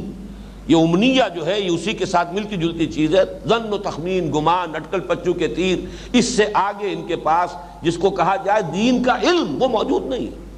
تو ایک بڑی تعداد ان کی ایسے لوگوں پر مشتمل تھی، وَمِنْهُمْ أُمِّيُّونَ لَا يَعْلَمُونَ الْكِتَابَ إِلَّا أَمَانِيَّ وَإِنْهُمْ إِلَّا يَظُنُّونَ فَوَيْلٌ لِّلَّذِينَ يَكْتُبُونَ الْكِتَابَ بِأَيْدِيهِمْ۔ تو ہلاکت ہے، بربادی ہے، تباہی ہے، افسوس ہے ان لوگوں کے لیے جو کتاب لکھتے ہیں اپنے ہاتھ سے، ثم یقولون ھذا من عند اللہ، پھر کہتے ہیں یہ اللہ کے پاس سے ہے، لیشتروا بہ ثمنا قلیلا، تاکہ اس کے ذریعے سے کچھ دنیاوی مفاد، کچھ قیمت، حقیر سی قیمت حاصل کر لیں۔ فویل لہم مما کتبت ایدیہم وویل لہم مما یکسبون، تو ہلاکت اور بربادی اور تباہی اور افسوس ہے ان کے لیے اس چیز کی وجہ سے بھی کہ جو ان کے ہاتھوں نے لکھی، اور اس چیز کی وجہ سے بھی جو انہوں نے کمائی حاصل کی ہے، جو قیمت انہوں نے وصول کی ہے، اس سے بھی ان کے لیے ہلاکت، بربادی، تباہی اور افسوس ہے۔ اب یہ ہے ان کے اہل علم کا رویہ۔ یہ ذرا یہ آیت جو ہے اس اعتبار سے مشکلات القرآن میں سے ہے کہ اس کے صحیح مفہوم کو معین کرنے میں کوئی دقت پیش آ رہی ہے۔ میں نے اپنی سی کوشش کی ہے، میں اس کے بارے میں کچھ باتیں آپ سے عرض کرتا ہوں۔ پہلی بات تو یہ کہ یہ کتاب سے مراد یہاں کیا ہے؟ اگر تورات مراد لی جائے تو اگر ہم یہ کہیں کہ ان کے اہل علم میں یہ کتاب تورات اپنے ہاتھوں سے لکھی ہے اور اسے دھوکہ دینے کے لیے اور محض دنیاوی منفعت کمانے کے لیے اللہ کی طرف منسوب کیا، تو اس کے معنی تو پھر یہ ہوئے کہ کسی بھی درجے میں تورات کے نام سے جو کتاب دنیا میں آج پیش کی جا رہی ہے یا خود حضور کے زمانے میں پیش کی گئی، وہ سرے سے ساقط الاعتبار ہے، پھر اس میں خیر کا کوئی عنصر جو ہے اس کو کوئی امکان باقی رہتا ہی نہیں، اس لیے کہ وہ تو پھر ان کے ہاتھوں کی لکھی ہوئی ہے جو انہوں نے غلط طور پر اللہ کی طرف منسوب کی ہے، اور وہ بھی بدنیتی کے ساتھ، اور وہ بدنیتی یہ کہ صرف دنیاوی کوئی مفادات حاصل کرنے کے لیے انہوں نے یہ سارا دھندا کیا ہے۔ یہ بات جو ہے کسی ایک درجے میں تحریف کی حد تک تو تسلیم کی جا سکتی ہے کہ کہیں کہیں لفظی رد و بدل کر دیا گیا، کہیں کہیں آگے پیچھے کر دیا گیا، کہیں کہیں لفظ کی شکل تبدیل کر دی گئی، یہ تو ہو سکتا ہے تعویل، لیکن چونکہ بہرحال خود حضور صلی اللہ علیہ وسلم کے زمانے میں جو بھی تورات موجود تھی اس کو بحیثیت مجموعی حضور نے ریجیکٹ نہیں کیا، بلکہ بسا اوقات کہا لاؤ تورات، فاتوا بالتوراۃ فتلوہا، لاؤ نا تورات اور اس کو پڑھو۔ اس کا مطلب یہ ہے کہ بحیثیت مجموعی جو ہے اس تورات کو اس اعتبار سے ساقط الاعتبار قرار دے دینا کہ اس میں تو سارا کا سارا معاملہ جو ہے وہ جھوٹ پر اور افتراء پر ہی مبنی ہے، اور ساری جو ہے لوگوں نے اپنے ہاتھ سے لکھ کر جو ہے اس کو اللہ کی طرف جھوٹ موٹ سے منسوب کر دیا ہے، اور اس میں بھی ان کے پیش نظر بدنیت ہی تھی، یہ چیز کچھ قابل قبول نہیں۔ اس حوالے سے مولانا اصلاحی صاحب نے ایک تعویل کی ہے، اور وہ تعویل یہ ہے کہ یہاں الکتاب سے مراد ہے فتویٰ، قانون۔ ویسے یہ بات اپنی جگہ پر وزنی ہے، قرآن مجید میں جہاں لفظ کتاب آتا ہے اس میں خاص طور پر شریعت کی طرف اشارہ ہوتا ہے۔ کسی بھی شے کی فرضیت جب قرآن مجید میں آتی ہے تو کتبہ کے لفظ سے آتی ہے، کتب علیکم الصیام، کتب علیکم القتال، کتب علیکم اذا حضر احدکم الموت ان ترک خیرا الوصیہ، وصیت تم پر لازم کر دی گئی، قتال فرض کر دیا گیا، روزہ فرض کر دیا گیا، تو یہ کتاب کا لفظ آتا ہے فرض کے لیے، کسی شے کی مشروعیت، اس کا شرعی حکم قرار پا جانا، اور اسی اعتبار سے وہ جو 4 مرتبہ قرآن مجید میں حضور کے فرائض چہارگانہ آئے ہیں، وَيُعَلِّمُهُمُ الْكِتَابَ وَالْحِکْمَةَ، وہاں کتاب سے مراد، میں بھی اسے تسلیم کرتا ہوں کہ مراد ہے قرآن مجید کا وہ حصہ جو احکام شریعت پر مشتمل ہے۔ تو گویا کہ یہاں اس آیت میں اللہ تعالیٰ ان لوگوں کے جو فقہاء تھے، ان کے جو احبار تھے، ان کے جو مفتی حضرات تھے، ان کے اس طرز عمل کی طرف اشارہ کر رہا ہے کہ وہ فتوے دیتے تھے، اور وہ فتوے بہرحال جیسے ہمارے ہاں بھی فتویٰ فروشی ہوتی رہی ہے، علماء سوء کا کام کیا رہا ہے، جہاں کہیں دیکھا کہ کوئی معاملہ ایسا ہے، کوئی بڑا شخص ہے اور اس سے کوئی منفعت بھی حاصل ہو سکتی ہے، اس کا من چاہا، اس کا دل پسند فتویٰ کہیں سے ادھر سے ادھر سے کوئی دلیل نکال کر، کوئی ہیلہ تلاش کر کے اس کے لیے کوئی شرعی جو ہے اس کے لیے وہ امکان پیدا کر دینا، راستہ نکال دینا، اس سے یہ کہ لوگوں نے بہرحال دنیاوی مفادات حاصل کیے ہیں۔ فتویٰ فروشی جسے ہم کہتے ہیں، وہ تو ہمارے ہاں بھی علماء سوء کا طرز عمل رہا ہے، ہیلے بہانوں کے ذریعے سے حرام کو حلال کر لینا، یہ سارے راستے جو ہیں وہ رہے ہیں۔ تو اگر اس درجے میں صرف ہو تو بات سمجھ میں آتی ہے، لیکن یہ کہ اس کو ہمارے تقریباً تمام مفسرین نے اسے کتاب کو اس طریقے سے خاص نہیں کیا ہے صرف احکام اور فتویٰ نویسی کے لیے۔ اس کے حوالے سے جب میں نے غور کیا تو ایک بات کی طرف ذہن منتقل ہوا ہے، واللہ عالم۔ اصل میں یہود کے مذہب میں جو زیادہ اہم کتاب ہے وہ تالمود ہے، اور تورات تو ان کے ہاں بس ایک کتاب مقدس کے درجے میں ہے، جیسے ہماری تاریخ میں یہ ہوا ہے کہ بہت جلد قرآن مجید سے توجہ ہٹ گئی تھی. قرآن مجید تو صرف تلاوت کے لیے رہ گیا کہ اس سے حصول ثواب حاصل کرنا ہے، اس کے سوا کچھ نہیں، پڑھو اور ثواب حاصل کرو. جیسا کہ آج بھی مسلمانوں کی عظیم اکثریت کا تو طرز عمل قرآن کے ساتھ یہی ہے، حصول ثواب، ایصال ثواب، بس اس کام کے لیے قرآن مجید جو ہے ایک ذریعہ ہے. باقی یہ کہ اس کا پڑھنا پڑھانا سمجھنا سمجھانا یہ تو کوئی خاص طبقہ ہے علماء کا، یہ ان کے کرنے کا کام ہے، عام لوگوں کا کام ہے ہی نہیں. باقی ساری دلچسپی علماء کو بھی ایک زمانے میں رہ گئی تھی صرف فقہ کے ساتھ. اس کی وجہ یہ تھی کہ چونکہ بہرحال چاہے ملوکیت کا دور آیا چاہے کوئی اور دور آیا، سلاطین کے ادوار تھے، لیکن چونکہ شریعت تو نافذ تھی، قانون تو اسلامی تھا، مفتیوں کے منصب ہوتے تھے، قاضی حضرات ہوتے تھے، وہ فیصلے کرتے تھے، تو ان تمام چیزوں میں وہ افتاء کا منصب ہو یا قضاء کا منصب ہو، وہاں اگر ریفرنس تھا تو فقہ سے تھا. قرآن مجید سے تو کوئی ریفرنس تھا ہی نہیں، بلکہ بہت عرصے تک ہندوستان کی سرزمین خاص طور پر علم حدیث سے بھی بیگانہ رہی ہے. اس لیے کہ یہاں جو اسلام آیا تھا، پہل آیا ہے وہ تو در حقیقت محمد ابن قاسم کے ذریعے سے جب آیا ہے اسلام، وہ اسلام تو تھا دور نبوت سے قریب ترین جو اسلام ہے. اس لیے کہ دور خلافت راشدہ کو ختم ہوئے ابھی صرف کل 50 برس ہوئے تھے. ابھی نہ فرقے تھے، نہ مختلف مکاتب فقہ پیدا ہوئے تھے، نہ کوئی اور کلامی قسم کے اختلافات پیدا ہوئے تھے. امت کی وحدت بھی برقرار تھی، اور دین کا بھی یوں سمجھیے کہ ایک جو اصل دین ہے اجمالاً اس کا نقشہ بھی محفوظ تھا. لیکن وہ اسلام تو بہت تھوڑے عرصے کے لیے رہا. اس کے بعد آپ کو معلوم ہے جب محمد ابن قاسم کو رحمۃ اللہ علیہ واپس بلا کر شہید کر دیا گیا تو پھر زوال فوراً شروع ہو گیا. اس کے 300 برس بعد جب اسلام آیا ہے ہندوستان میں، وہ شمال مغربی دروں سے آیا ہے. یہ اسلام جو ہے یہ اس وقت آیا ہے جب کہ دولت بنو عباس ختم ہو رہی تھی. 1206 میں آپ کو معلوم ہے کہ دہلی میں مسلمانوں کی حکومت قائم ہوئی، اور 1258 میں فال آف بغداد کا واقعہ پیش آیا ہے، جبکہ آخری خلیفہ جو بنو عباس کے تھے مستعصم باللہ، انہیں محل سے نکال کر اور گھوڑوں کے سموں تلے کچل دیا گیا. تو یہ دور جو ہے جو ہارٹ آف اسلام ہے، اس میں سمجھیے کہ زوال انتہا کو پہنچا ہوا تھا جبکہ اس بر عظیم پاک و ہند کے اندر اسلام کی حکومت آئی ہے، مسلمانوں کی حکومت آئی. یہ اسلام جو آیا ہے یہ خالص سنی حنفی اسلام، جس میں تصوف بھی ایک لازمی عنصر کی حیثیت سے موجود تھا. یہ دو اس کے وصف ایسے ہیں. یہ تو خیر اللہ کا شکر ہے کہ شیعت کا کوئی حصہ اس اسلام میں نہیں تھا، وہ تو بہت بعد میں، یوں سمجھیے کہ تقریباً 300 برس بعد آیا یہاں پہ شیعت نے قدم رکھا ہے. وہ تو جب شیر شاہ سوری نے شکست دی ہے ہمایوں کو، اور ہمایوں جان بچا کر بھاگ کر گیا ہے ایران، اور وہاں سے پھر ایرانی مدد لے کر آیا ہے. ان کے ساتھ قزل باش آئے ہیں. یہ جو آپ کے ٹھوکر نیاز بیگ پر بیٹھے ہوئے قزل باش، یہ ہمایوں کے ساتھ آئے ہوئے ہیں وہ لوگ کہ جنہوں نے پھر دوبارہ ہمایوں کو تخت حاصل کرنے میں مدد کی تھی. اسی لیے اس کے بعد ہندوستان میں شیعت کا اور اہل تشیع کا جو ہے وہ زور بڑھتا چلا گیا. اس سے پہلے یہاں شیعت نہیں تھی، سنی اسلام. لیکن سنی اسلام کے دو وصف، خالص حنفی فقہ اور تصوف، یہ دونوں اس کے لازمی اجزاء تھے. لہذا اب یہاں پر حکومت کا سارا دھندا جو ہے وہ فقہ کے مطابق چلتا تھا. فقہ حنفی، ایک شخص فقہ حنفی کو جانتا ہے وہ مفتی بھی ہو سکتا ہے اور وہ قاضی بھی ہو سکتا ہے، سارے اعلیٰ مناصب تک وہ پہنچ سکتا ہے. لہذا سنت یعنی حدیث کو پڑھنے کی کوئی خاص ضرورت نہیں، اور قرآن مجید بس یہ کہ تلاوت کیجئے اور اس سے ثواب حاصل کر لیجیے. یہی معاملہ جو ہے رہا ہے مسلمانوں کا ہندوستان کے اندر. اس حوالے سے پھر جب دوبارہ شروع ہوا ہے شاہ ولی اللہ دہلوی رحمۃ اللہ علیہ کے زمانے سے پھر قرآن مجید کی طرف ترغیب، اس کی پوری داستان جو ہے میں نے لکھی ہوئی ہے، جو میری وہ کتاب ہے دعوت رجل القرآن کا منظر اور پس منظر، کہ حضرت شاہ ولی اللہ دہلوی رحمۃ اللہ علیہ سے پھر در حقیقت اس کا آغاز ہوا ہے. ورنہ قرآن کو جاننے والے لوگ یہاں نہیں تھے، بس فقہ سے سارا سروکار تھا.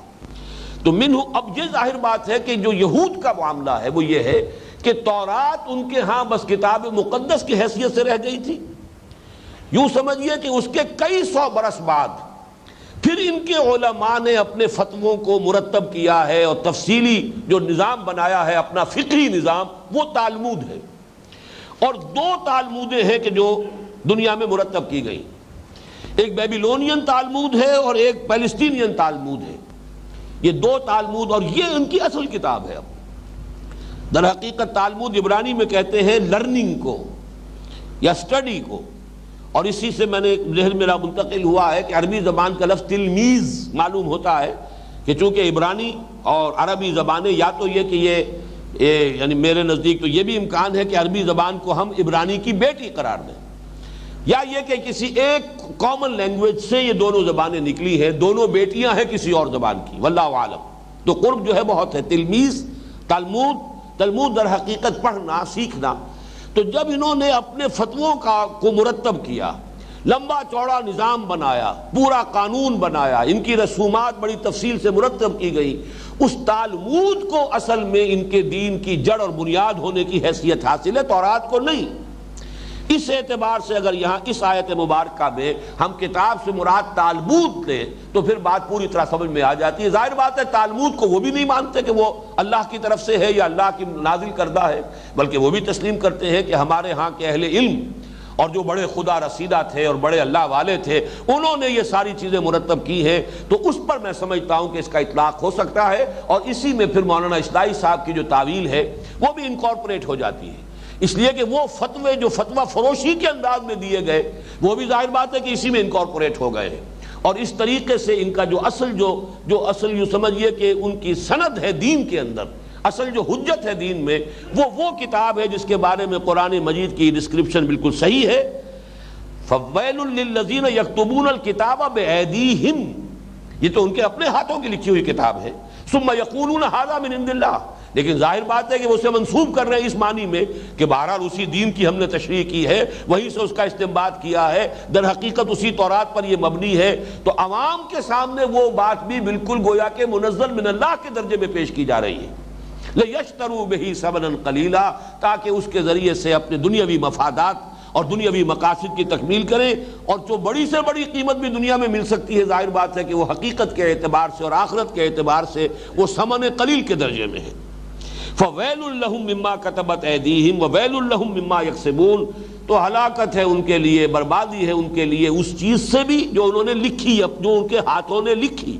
اور ہلاکت اور بربادی ہے ان کے لیے وہ جو معاوضہ لیا یا جو بھی اس سے انہوں نے دنیاوی منفعت حاصل کی، جو کمائی حاصل کی، جو ثمن قلیل جو انہوں نے قبول کیا، وہ بھی ان کے لیے ہلاکت کا موجب ہے۔ اس آیت سے ہمارے ہاں کے بعض جو انتہا پسند کچھ، اور میں سمجھتا ہوں کہ زہد اور تقویٰ کا بھی ان پر یقیناً بڑا گہرا رنگ تھا، انہوں نے ایک زمانے میں یہاں تک یہ رائے قائم کر لی تھی کہ قرآن مجید کی طباعت، کتابت، فروخت، اس سے بھی کوئی اجرت حاصل کرنا، نفع کمانا بھی حرام ہے، اس لیے کہ اللہ کا کلام ہے، اور یہ بھی اس آیت کے ذیل میں آ جاتا ہے کہ یشترون بہ ثمنا قلیلا۔ اسی طریقے سے ایک مرتبہ مجھے یاد ہے تبلیغی جماعت کے ایک بڑے بہت ہی مخلص، کبھی ہوا کرتے تھے تحصیلدار پارٹیشن سے پہلے، لیکن وہ سب اپنی ملازمت چھوڑ کر ہمہ وقت لگ گئے تھے، بہت نیک آدمی تھے، بہت مخلص، لیکن یہ کہ انتہا پسندی جو ہے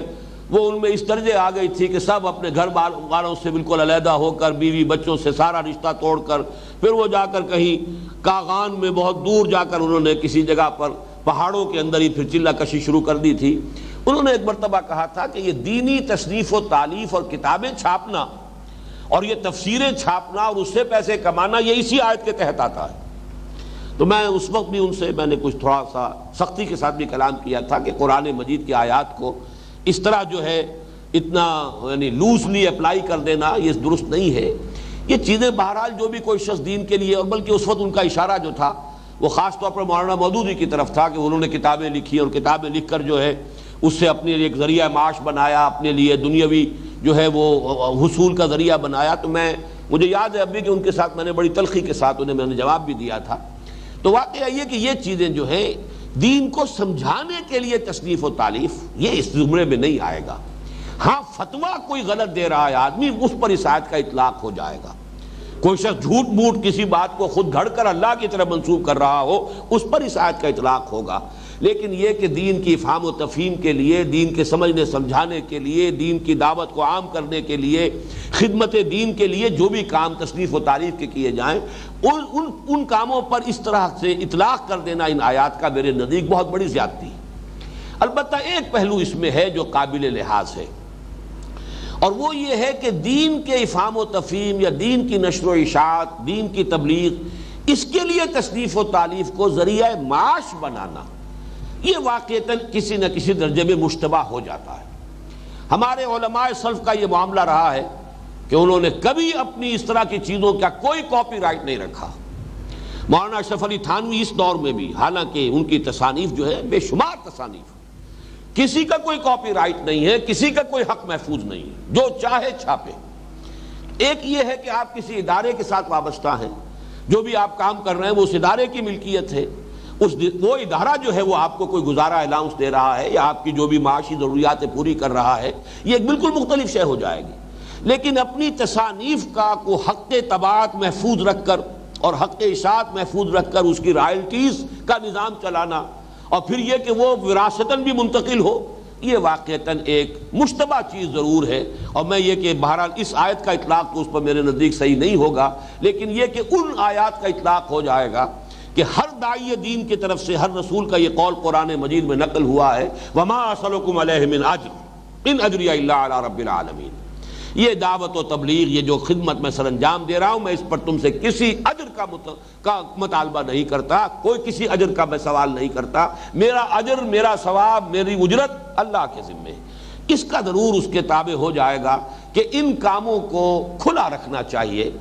ایک یہ الفاظ ایک مرتبہ مولانا اصلاحی صاحب نے استعمال کیے تھے، ہوا اور پانی کی طرح مباح ہو جانا چاہیے، کہ جو کچھ ہم نے دین کے لیے لکھا ہے، جو کچھ کام کیا ہے، جس طرح ہوا اور پانی دو چیزیں اللہ تعالیٰ نے اتنی عام اس دنیا میں پیدا کی ہے کہ ان کی قیمت کوئی نہیں ہے۔ ہوا ہر جگہ موجود ہے،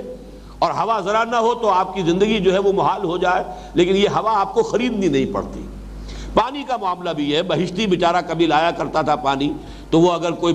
مشق کو پیسے لیتا تھا، وہ پانی کی قیمت نہیں تھی، بلکہ وہ تو حقیقت میں اس محنت کا کہ جو وہ لے کر آ رہا ہے، کیری کر رہا ہے، اس کی محنت تھی۔ ورنہ یہ کہ پانی اور ہوا جیسے یہ مباح ہے، ایسے ہی دینی تصنیف و تالیف کا معاملہ جو ہے اللہ تعالیٰ جسے بھی ہمت دے اسے کرنا یہی چاہیے کہ اس پر کوئی رائلٹی نہیں، کسی کا کوئی حق تصنیف، کسی کا کوئی حق طباعت جو ہے محفوظ نہ ہو، بلکہ ہوا اور پانی کی طرح اس کو مباح کر دیا جائے، جو شخص چاہے اس کو چھاپے۔ یہ ہو سکتا ہے کہ اس کے اوپر کچھ کنٹرول ہو، کہ کوئی قواعد و ضوابط کے تحت چھاپا جا رہا ہو، معیاری اس کی طباعت ہو رہی ہو، ایسے نہ ہو کہ غلط سلط شائع کر دیا جائے، اس کے لیے کوئی پابندی عائد کی جائیں، وہ اپنی جگہ پر ہے۔ لیکن یہ کہ اس قسم کے کسی کام کا اس طرح کا معاملہ کہ وہ رائلٹی بنے اور رائلٹی بھی پھر منتقل ہو وراثت میں، بہرحال میں اسے حرام مطلق کے درجے میں کوئی فتویٰ تو دینے کی پوزیشن میں نہیں ہوں، لیکن بہرحال اس کو میں مشکوک اور مشتبہ اور مکروہ کا ضرور میں سمجھتا ہوں کہ یہ ان آیات کی روح سے یہ چیز کوئی پسندیدہ چیزوں میں شامل۔ اللہ کا فضل ہے، ہم نے انجمن خدام القرآن کی تمام مطبوعات کا معاملہ یہی کیا ہے۔ ہماری کوئی چیز جو ہے اس پر کوئی رائلٹی کسی کی نہیں ہے، جو چاہے چھاپے، وہ فروخت کرے یا یہ کہ مفت تقسیم کرے، کھلی آزادی۔ فویل للذین یکتبون الکتاب بایدیہم ثم یقولون ھذا من عند اللہ لیشتروا بہ ثمنا قلیلا فویل لہم مما کتبت ایدیہم وویل لہم مما یکسبون وقالوا لن تمسنا النار الا ایاما معدودہ۔ اور وہ کہتے ہیں نہیں چھو سکتی ہرگز ہمیں آگ مگر گنتی کے چند دن۔ یہ ہے ان کا عقیدہ، یہ وہ امانی کی۔ وَمِنْهُمْ أُمِّيُّونَ لَا يَعْلَمُونَ الْكِتَابَ إِلَّا أَمَانِيَّ، ان میں ایسے لوگ بھی ہیں ان پڑھ ہیں، کتاب پڑھی نہیں ہے، اس سے واقف نہیں ہے، لیکن کچھ مذمومہ خیالات ہیں، من گھڑت عقائد ہیں، کچھ اپنے جی میں جو ہے ایسی باتیں جو ہیں انہوں نے گھڑ کر انہیں راسخ کر لیا ہے، اسی کے بل پر جی رہے ہیں۔ تو فرمایا وَقَالُوا لَن تَمَسَّنَا النَّارُ إِلَّا أَيَّامًا مَعْدُودَةً قُلْ أَتَّخَذْتُم مِّنَ اللَّهِ عَهْدًا فَلَن يُخْلِفَ اللَّهُ عَهْدَهُ۔ اے نبی ان سے کہیے کیا تم نے اللہ سے کوئی عہد لیا ہوا ہے کہ تمہیں یہ یقین ہے کہ اللہ اپنے عہد کی خلاف ورزی نہیں کرے گا؟ کس دلیل سے بات کر رہے ہو؟ بلکہ بعض مقامات پر تو آیا ہے قُلْ هَاتُوا بُرْهَانَكُمْ إِن كُنتُمْ صَادِقِينَ تِلْكَ أَمَانِيُّهُمْ قُلْ هَاتُوا بُرْهَانَكُمْ إِن كُنتُمْ صَادِقِينَ۔ یہ ان کی صرف تمنائیں ہیں، ان کی آرزویں ہیں، ان کے من گھڑت خیالات ہیں، خوشنما عقائد ہیں، وشفل تھنکنگ ہے۔ کہیے ان سے کہ لاؤ، کوئی دلیل ہے تو لاؤ۔ تورات میں ایسی کوئی چیز موجود نہیں۔ دیکھیے جیسے آج بھی جو چاروں گوسپل ہیں عیسائیوں کے، ان میں تثلیث کا کہیں کوئی سراغ ہی نہیں۔ تثلیث کا ذکر ملے گا تو آگے چل کر ملے گا، وہ سینٹ پال کے ایپیسلز میں ملے گا، کہیں اور ان کی جو اپنی فلسفہ ترازی اس میں ملے گا۔ بائبل جو چار جو ہیں گوسپلز، چاہے وہ متی کی ہے اور چاہے لیوک کی ہے اور چاہے یوحنا کی ہے اور چاہے مارکس کی ہے، ان میں کہیں پر بھی تثلیث کا کوئی تذکرہ ہی موجود نہیں۔ اس حوالے سے نوٹ کیجئے کہ یہ بہت اہم بات ہے کہ یہ چیزیں کہاں ہیں، یہ تورات میں نہیں ہے، یہ چیزیں تالمود میں ہے۔ اس کے میں دو حوالے بھی آپ کو سنا دوں گا۔ کہ ان کے ہاں تو یہ بات اس طریقے سے طے ہے کہ ہم اول تو داخل ہو ہی نہیں سکتے. یہ تو بڑی رعایت ہے کہ کہیں اللہ تعالیٰ نے اگر صرف دوسروں کا منہ بند کرنے کے لیے کہ دوسرے جو ہے احتجاج نہ کرے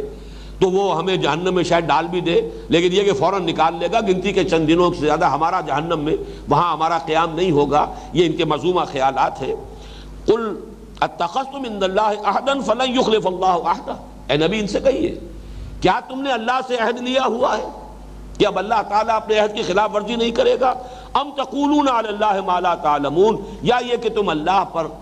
قول کے بعد جب علی آتا ہے تو منسوب کرنا، جڑ دینا، تہمت لگانا. کیا تم اللہ تعالیٰ کی طرف منسوب کر رہے ہو بات جس کے لیے کہ تمہارے پاس کوئی علم نہیں ہے، کوئی دلیل نہیں ہے؟ کہیں تورات میں یہ ضمانت جو ہے موجود نہیں ہے کہ یہودی جو ہے وہ جہنم میں نہیں ڈالا جائے گا اور اس کے ساتھ کوئی معاملہ جو ہے اللہ کے ہاں وہ بڑا کوئی خصوصی ہوگا، پریفرنشل ہوگا. یہ میں آپ کو سنا دیتا ہوں کہ تالمود کا ایک سلیکشن ہے جو ڈاکٹر کوہن نے مرتب کیا ہے، اس کے یہ دو حوالے میں دے رہا ہوں. قیامت کے دن ابراہیم در دوزخ پر تشریف فرما ہوں گے اور وہ کسی مختون اسرائیلی کو اس میں گرنے نہیں دیں گے. یہ اس سلیکشن آف تالمود میں صفحہ 404 پر یہ مولانا عبد الماجد دریابادی رحمہ اللہ نے اپنی جو تفسیر لکھی ہے اس میں یہ حوالے دیے کہ دوزخ کے دروازے پر حضرت ابراہیم بیٹھے ہوں گے اور کسی مختون جس کا ختنہ ہوا، اس لیے کہ یہ حضرت ابراہیم کی سنتوں میں سے ہے اور یہ خاص طور پر یہ سنت جو ہے یہود کے ہاں بھی مسلسل رہی ہے. پھر یہ کہ مسلمانوں میں اور یہ حضور صلی اللہ علیہ وسلم کی سنت کے اعتبار سے پھر ہمارے ہاں بھی یہ معاملہ چلا ہے. تو کوئی مختون اسرائیلی جو ہے، جو ختنہ شدہ اسرائیلی ہوگا، اس کو وہ جہنم میں داخل نہیں ہونے دیں گے، گرنے نہیں دیں گے، دروازے پر ہوں گے. اور صفحہ 405 پر یہ ہے کہ جہنم کی آگ اسرائیلی گناہ گاروں پر کوئی قدرت ہی نہیں رکھتی. جہنم کی آگ کی کوئی تاثیر ہی نہیں ہے، کوئی قدرت ہی نہیں ہے اس کی کہ وہ کسی اسرائیلی کو جلا سکے یا اسے کوئی گزن پہنچا سکے.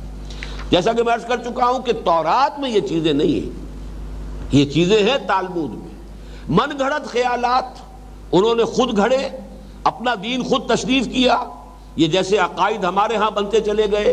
اور نئے نئے جو ہے توہمات ہمارے دین میں داخل ہوئے، بدعات کا طومار اور نئی نئی رسومات اور ایک بالکل نیا دین اور ایک نئی شریعت تصنیف ہو گئی.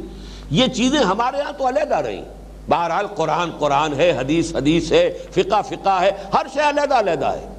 اب اگرچہ کتابیں ہیں عقائد کی تو علیحدہ ہے، معتزلہ کے عقائد کی علیحدہ کتابیں مل جائیں گی، اشاعرہ کی علیحدہ مل جائیں گی، اور جو ماتریدیاں ہیں ان کی علیحدہ مل جائیں گی. ہمارے ہاں ہر شے علیحدہ ہے. لیکن جیسا کہ انجیل کا معاملہ ہے اس میں وحی الہی بھی، حضرت عیسیٰ کے اپنے وعظ بھی، اپنے فرمودات بھی، حضرت عیسیٰ کی سیرت بھی، چاروں چیزیں گڑبڑ ہو کر دی گئی ہیں. وہ چاہے سینٹ متی کی ہو، چاہے وہ یوحنا کی ہو، چاہے مارک کی ہو، چاہے لوکس کی ہو، یہ سب کی سب چاروں چیزیں وہاں پہ گڑبڑ ہو گئی ہیں. تو اسی میں وہ اصل انجیل بھی ہے جو اللہ تعالیٰ نے حضرت مسیح کو عطا فرمائی، لیکن ساتھ ہی حضرت مسیح کی سیرت بھی ہے، حضرت مسیح کے اپنے فرمودات بھی، اپنے مواعظ بھی ہیں. اور بڑا مشکل ہو جاتا ہے پڑھنے والے کے لیے کہ وہ علیحدہ علیحدہ کر کے بتا سکے. لیکن یہ کہ بہرحال اس میں موجود ہے وہ اصل انجیل بھی، اس میں کوئی شک نہیں. بلکہ اس کا تو ایک واقعہ بھی ہے کہ میں نے ایک مرتبہ اپنے زمانہ طالب علم میں مسٹر وائٹ ہوتے تھے منٹگومری میں، جو اب سائی وال کہلاتا ہے، وہاں چونکہ مشن کا کافی بڑا ایک ہاسپٹل بھی ہے اور بڑا ادارہ ہے ان کا، مشنری ادارہ. تو میں نے ان سے ایک مرتبہ سوال کیا، یہ 4 گاسپلز ہیں، which one of them is Bible؟ اس کا جواب پہلا جو تھا وہ تو میں سن کر چونکا، none of them is Bible. میں حیران ہوا یہ کیا کہہ رہا ہے، عیسائی ہے، پادری ہے، none of them is Bible. Bible is in them، ان میں بائبل ہے، ان میں سے کوئی بھی اپنی جگہ بائبل نہیں ہے. اسی لیے اس کو گاسپل کہتے ہیں، gospel of the Lord according to Saint Matthew, gospel of the Lord according to Saint John. تو اصل میں بائبل اس میں اس حد تک اس جملے کے اندر صداقت ہے کہ اسی میں حضرت مسیح علیہ السلام پر جو اللہ تعالیٰ کی وحی نازل ہوئی. ظاہر بات ہے جیسے حضور نے بھی جب قرآن آپ پر نازل ہوا تو اپنی زبان مبارک سے سنایا ہے نا لوگوں کو، تو حضور ہی کی زبان مبارک سے آپ کے اور جو احادیث جنہیں ہم کہتے ہیں وہ بھی نکل رہے. اگر ان سب کو گڑبڑ کر دیا گیا ہوتا تو گویا کہ کلام اللہ، یہ قرآن مجید اور حدیث نبوی، یہ آپس میں ایک دوسرے کے ساتھ گڑبڑ ہو جاتے. یہی وجہ ہے کہ حضور نے ابتدا میں تو سختی کے ساتھ منع کر دیا تھا لا تکتبوا انی الا القرآن، قرآن کے سوا اور کوئی شے لکھو نہیں، اس لیے کہ یہ قرآن کی ایک مرتبہ ترتیب اور تدوین مکمل ہو لے، اس کا پورا معاملہ لوگوں کے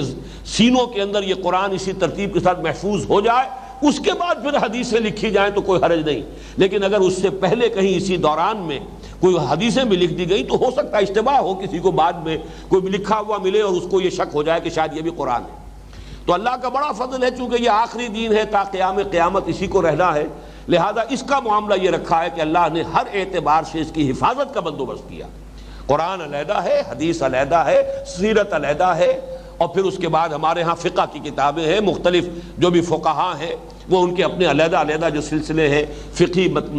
مسالک کے، ان کی اپنی ہیں، عقائد کی کتابیں علیحدہ ہیں، ہر چیز۔ لیکن یہودیوں کے ہاں یہ تمام چیزیں تالمود میں آ کر انہوں نے گویا کہ ایک ہی کتاب کی شکل اختیار کر لی۔ وَقَالُوا لَن تَمَسَّنَا النَّارُ إِلَّا أَيَّامًا مَّعْدُودَةً قُلْ أَتَّخَذْتُمْ عِندَ اللَّهِ عَهْدًا فَلَن يُخْلِفَ اللَّهُ عَهْدَهُ أَمْ تَقُولُونَ عَلَى اللَّهِ مَا لَا تَعْلَمُونَ۔ اس میں یہ ایک اشکال ہوا ہے، خود یہودیوں کی مختلف روایات اس میں آتی ہیں۔ ان کا کچھ لوگوں کا کہنا یہ کہ 40 دن ہمارا کوئی بھی اسرائیلی جہنم میں ڈالا گیا تو میکسیمم 40 دن تک رہے گا۔ کیوں کہ 40 دن تک ان کے کچھ لوگوں نے بچھڑے کی پرستش کی تھی، اس کے حوالے سے وہ کہتے ہیں کہ ہمارے لیے اگر کوئی امکان ہے کہ کوئی یہودی جو ہے وہ آگ میں ڈالا جائے تو میکسیمم 40 دن۔ بعض لوگوں کے نزدیک وہ مقدار جو ہے وہ 7 دن ہے، بعض نے اس سے زیادہ بھی کہا ہے، لیکن میرے نزدیک قرآن مجید سے جب ہم دیکھیں گے تو القرآن یفسر بعضہ بعضا، اور وہ اصول یہاں بھی پوری طریقے سے اپلیکیبل ہے کہ اہم مضامین قرآن مجید میں کم سے کم 2 جگہ ضرور آتے ہیں۔ یہ سورہ بنی اسرائیل کے اندر سورہ آل عمران میں یہ آیت موجود ہے، الم تر الی الذین اوتوا نصیبا من الکتاب یدعون الی کتاب اللہ لیحکم بینہم ثم یتولی فریق منہم وہم معرضون ذلک بانہم قالوا لن تمسنا النار الا ایاما معدودات وغرہم فی دینہم ما کانوا یفترون۔ کیا تم نے دیکھا نہیں ان لوگوں کو جنہیں کتاب کا ایک حصہ دیا گیا تھا، اور ان کو جب اللہ کی کتاب کی طرف بلایا جاتا ہے تاکہ وہ ان کے مابین فیصلہ کرے تو ان میں سے ایک گروہ جو ہے پیٹھ موڑ لیتا ہے، اعراض کرتا ہے۔ یہ اللہ کی کتاب سے اعراض کیوں کرتے ہیں، اس کا سبب کیا ہے، ان کی اس بے عملی کی اصل توجیہ کیا ہے، اس کی وجہ کیا ہے؟ ذالک بانہم قالوا لن تمسنا النار الا ایاما معدودات، یہ اس لیے ہے کہ انہوں نے یہ خیال گھڑ لیا ہے، یہ مذمومہ خیال، ان کی یہ تمنا، ان کی یہ آرزو عقیدے کی شکل اختیار کر گئی ہے کہ ہمیں نہیں چھو سکتی آگ مگر گنتی کے چند دن۔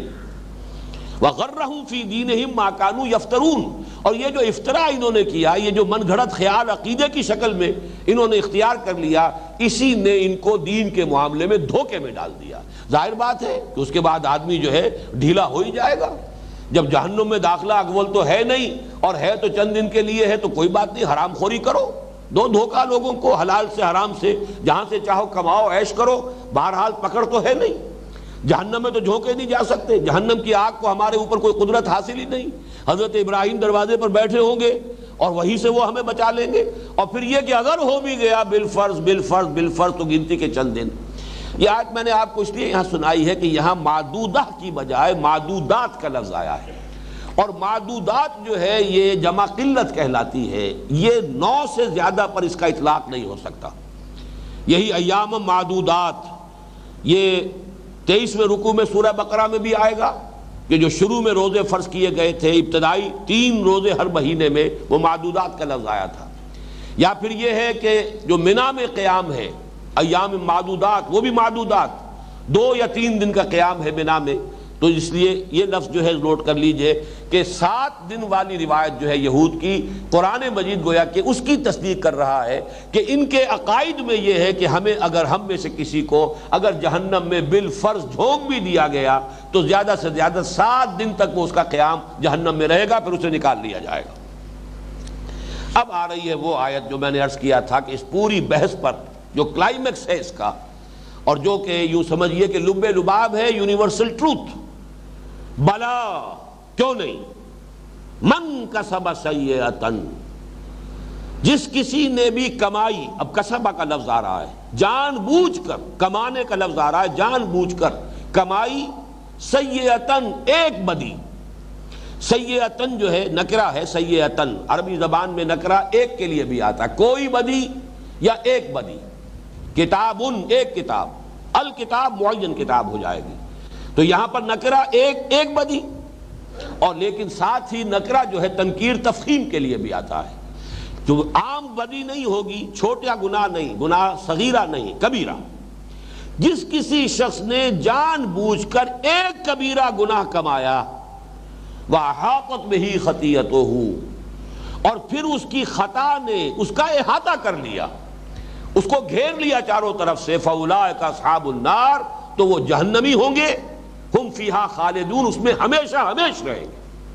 کسی کے لیے کوئی ضمانت نہیں ہے کہ وہ نکال لیا جائے گا. یہ آیت جو ہے، یہ چونکہ اب وقت بہت کم رہ گیا ہے، میں اس پہ گفتگو جو ہے انشاءاللہ تعالیٰ پھر اگلے ہفتے کو کر سکوں گا، اس کا حق اس وقت ادا نہیں ہو سکتا. لیکن اس آیت کو نوٹ کر لیجئے کہ یہاں اصل زور دینا مقصود ہے کہ تم تو کہتے ہو کہ کوئی بھی گناہ تمہارے لیے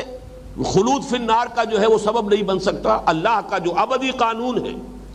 جو غیر متبدل ہے، اس میں تبدیلی کا کوئی امکان نہیں، جو سب کے لیے تھا، جو کہ چاہے وہ یہود کے زمانے میں جب تک کہ یہودی مذہب ہی اللہ کا آفیشل دین تھا، جب تک کہ حضرت مسیح کی بعثت نہیں ہو گئی، پھر جب تک کہ حضرت مسیح کے بعد حضور کی بعثت نہیں ہوئی، تو یہی جو دین ہے حضرت مسیح علیہ السلام جس کی تلقین کر گئے، وہی در حقیقت دین خدا بندی ہے. اب محمد الرسول اللہ صلی اللہ علیہ وسلم کے بعد، آپ کی بعثت کے بعد، یہ دین اسلام ہے. ان الدین عند اللہ الاسلام، اور یہ کہ من یبتغی غیر الاسلام دینا فلن یقبل منہ. ان میں یہ ہے کہ اصل شے جو ہے وہ انسان کا ایمان اور عمل ہے. اور کسی شخص نے ایک گناہ بھی جان بوجھ کر کمایا، اور پھر یہ کہ اس پر دوام ہے، اس پر مداومت ہے، اور اس کا اوپر انسان جو ہے اس طرح عمل کرتا چلا جا رہا ہے، اس کے اثرات ہیں جو انسان پر مترتب ہوتے ہیں. اس کی روح پر، جیسے کہ حدیث میں آتا ہے، حضور نے فرمایا انسان گناہ کرتا ہے، دل پر ایک سیاہ داغ پڑتا ہے، توبہ کرتا ہے تو وہ دھل جاتا ہے، توبہ نہیں کرتا پھر گناہ کرتا ہے، پھر ایک داغ پڑتا ہے، پھر گناہ کرتا ہے، پھر ایک داغ پڑتا ہے، آخر میں پورا دل سیاہ ہو کر اس طرح بند ہو جاتا ہے. حضور نے مٹھی بند کی اور اس کے بعد اس پر مہر لگا دی جاتی ہے. مل طبع اللہ علی قلوبہم، اب اللہ تعالیٰ کی طرف سے ختم قلوب یا طبع قلوب کا آخری عمل ہو جاتا ہے. اب اس میں کسی خیر کے داخل ہونے کا کوئی امکان نہیں. یہ در حقیقت حشر ہوتا ہے دنیا میں انسان کے کسی ایک گناہ پر مداومت سے بھی، گناہ بڑا ہو چھوٹا نہیں. چھوٹے گناہ جو ہیں وہ تو خود بخود نیکیوں کے ذریعے سے دھلتے بھی رہتے ہیں. ان الحسنات یذہبن السیئات. لیکن بڑا گناہ، گناہ کبیرہ، ہاں گناہ کبیرہ ہوا ہے، توبہ کر لی ہے، صاف ہو جائے گا. التائب من الذنب کمن لا ذنب لہ. لیکن ایک گناہ کبیرہ پر بھی مداومت ہو رہی ہے، نتیجہ کیا ہوگا؟ جیسے کہ ایمان کا نتیجہ مترتب ہوتا ہے عمل پر، ایسے ہی عمل کا نتیجہ مترتب ہوتا ہے ایمان پر. اگر اندر ایمان ہے، عمل پر اس کا اثر پڑے گا. عمل غلط ہے، ایمان پر وہ اس کا اثر پڑے گا. چنانچہ علماء کے نزدیک، ہمارے ہاں علماء اگرچہ اس آیت کی تعویل میں ہمارے علماء نے بعض ایسی شکلیں اختیار کی ہیں، اس قسم کی آیات قرآن مجید کی، جس کی مثالیں میں اگلے درس میں انشاءاللہ دوں گا، جس سے ان آیات کی تاثیر ختم ہو جاتی ہے. ان آیات کو پڑھ کر انسان کو لرز جانا چاہیے. جیسے کہ حدیث نبوی جب آتی ہے، واللہ لا یؤمنو واللہ لا یؤمنو واللہ لا یؤمنو، تو صحابہ لرز گئے، کام گئے. خدا کی قسم وہ شخص مومن نہیں ہے، خدا کی قسم وہ شخص مومن نہیں ہے، خدا کی قسم وہ شخص مومن نہیں ہے. بڑے ڈرتے ڈرتے پوچھا ہوگا، قیل من یا رسول اللہ، حضور کون؟ فرمایا الذی لا یامن جارہ بوائقہ، وہ شخص کہ جس کی ایذا رسانی سے اس کا پڑوسی امن میں نہیں ہے. اب ظاہر بات ہے یہ اسلوب حضور نے کس لیے اختیار کیا؟ تاکہ لوگ کام جائیں، لوگ سوچیں، ہر شخص اپنا جائزہ لے، میرا طرز عمل کیا ہے، میں اپنے پڑوسی کو تکلیف تو نہیں دے رہا ہوں، میں اس کے لیے اذیت کا موجب تو نہیں بن رہا ہوں. مقصد تو یہ ہے. لیکن اگر ترجمہ کر دیا جائے خدا کی قسم اس کا ایمان کامل نہیں ہے، خدا کی قسم اس کا ایمان کامل نہیں ہے، خدا کی قسم اس کا ایمان کامل نہیں ہے، لفظ کامل کے ایڈ کرنے کے بعد وہ ساری تاثیر ختم ہو گئی. کامل ایمان کس کا ہوگا؟ کمال ایمان کس کو نصیب ہوگا؟ کمال ایمان. تو چلیے اگر وہ درجہ مجھے نہیں بھی ہے تو کون سی بڑی بات ہے، تھوڑا بہت ایمان بھی ہو جائے ہمارے پاس تو بڑی کامیابی ہے، بڑی اللہ تعالیٰ کے ہاں کامیابی کی ضمانت ہے. لہذا وہ ساری تاثیر ختم ہو گئی. تو اصل میں جو اس کا حل ہے، علماء یہ کیوں کرتے ہیں؟ اس لیے کرتے ہیں کہ مغالطہ اگر دوسری طرف ہو جائے گا تو وہ پھر خواری تک چلا جاتا ہے، کہ انسان اس نتیجے پر جو ہے غلط نتیجے تک پہنچ جاتا ہے کہ گویا کہ ایک شخص نے گناہ کبیرہ کیا تو کافر ہو گیا، کافر ہو گیا تو مرتد ہو گیا، مرتد ہو گیا تو واجب القتل ہو گیا۔ یہ دو انتہائیں ہیں جن کے مابین عدل کی راہ تلاش کرنے کی ضرورت ہے۔ میں اپنے خطبات ایمان میں اس پر تفصیل سے گفتگو کر چکا ہوں، لیکن یہ کہ چونکہ یہاں یہ آیت آئی ہے تو میں چاہتا ہوں کہ اس کا حق جو ہے وہ اگلے درس میں انشاءاللہ تعالیٰ پوری تفصیل کے ساتھ اس سلسلہ درس میں بھی اس کا حق ادا کرنے کی کوشش کروں، اس لیے کہ یہ قرآن مجید کی اہم ترین آیات میں سے یہ پوری بحث اگر کنکلوڈ یہاں ہو رہی ہے۔ بلا من کسب سیئۃ واحاطت بہ خطیئتہ فاولئک اصحاب النار هم فیہا خالدون۔ کیوں نہیں؟ جس شخص نے کمائی ایک بڑی برائی، جان بوجھ کر ایک گناہ کبیرہ کا ارتکاب کیا اور پھر اس پر مداومت ہوئی، اسی کے اوپر جو ہے انسان ڈیرا لگا کر بیٹھ گیا اور اس نے اس کا احاطہ کر لیا۔ ایک گناہ کے اثرات بھی انسان کو اپنے گھیرے میں لے سکتے ہیں، اپنے احاطے میں لے سکتے ہیں۔ سود خوری کرتا چلا جا رہا ہے، کرتا چلا جا رہا ہے، کرتا چلا جا رہا ہے، کیا اس کے کوئی اثرات اس کی شخصیت پہ نہیں پڑیں گے؟ ہمارے وہ جو ٹریڈیشنل علماء ہیں وہ بھی ایک اصول مانتے ہیں کہ المعاصی برید الکفر، یہ معصیت جو ہے، گناہ جو ہے، معاصی جو ہے، یہ کفر ہی کی ڈاک ہے۔ آپ نے کوئی گناہ کیا ہے تو گویا کہ کفر کو اپنی طرف آپ نے بلایا ہے، ایک چٹھی کفر کی آپ کو پہنچ گئی ہے۔ اب یہ چٹھیوں پر چٹھیاں چلی آ رہی ہیں تو معلوم ایسا ہو سکتا ہے کہ ایک وقت آ جائے کہ ایمان سرے سے زائل ہو جائے۔ اگرچہ ایک انسان اوپر سے وہ مرتد نہیں ہو رہا، وہ کافر نہیں ہے، زبان سے کلمہ کفر نہیں کہہ رہا، وہ اپنے آپ کو مسلمان سمجھ رہا ہے، لیکن جیسے منافقین کے بارے میں قرآن مجید میں سورہ منافقون میں کہا گیا ذالک بانہم آمنوا ثم کفروا فتطبع علی قلوبہم، یہ اس لیے کہ یہ ایمان تو لائے تھے لیکن پھر انہوں نے کفر کیا، لیکن یہ کفر جو ہے ظاہری نہیں ہے، قانونی نہیں ہے۔ منافق جو ہے مرتد قرار نہیں دیے گئے اس لیے کہ انہوں نے اعلانیہ کفر جو ہے اس کا اعلان نہیں کیا ہے، کھلم کھلا کفر کا اعلان نہیں کیا، رہے مسلمان، قانوناً مسلمان، اندر سے کافر۔ ذالک بانہم آمنوا ثم کفروا فطبع علی قلوبہم فہم لا یفقہون۔ اب یہ تفقہ سے محروم ہو گئے ہیں، بالکل گویا کہ وہی حدیث کہ گناہ کیا داغ پڑا، اور گناہ کیا پھر داغ پڑا، پھر گناہ کیا پھر داغ پڑا، یہاں تک کہ پورا دل سیاہ ہوا، نہ صرف سیاہ ہوا، یوں بند ہو گیا، حضور نے اپنی مٹھی بند کی، اس طرح بند ہو جاتا ہے، پھر اس میں کوئی خیر داخل نہیں ہو سکتا اور اسی پر مہر لگ جاتی ہے۔ اس کے برعکس والذین آمنوا وعملوا الصالحات، اور وہ لوگ جو ایمان لائے اور جنہوں نے اس ایمان کے عملی تقاضے پورے کیے، نیک عمل کیے، اولئک اصحاب الجنہ، وہ ہوں گے جنت والے، ہم فیہا خالدون، وہ اس میں رہیں گے ہمیشہ ہمیشہ۔ ان آیات کا جیسا کہ میں نے عرض کیا حق ادا نہیں ہو پایا ہے، اور اگلے درس میں بھی انشاءاللہ ہم یہی سے شروع کریں گے۔ بارک اللہ لی ولکم فی القرآن العظیم ونفعنی وإیاکم بالآیات والذکر الحکیم۔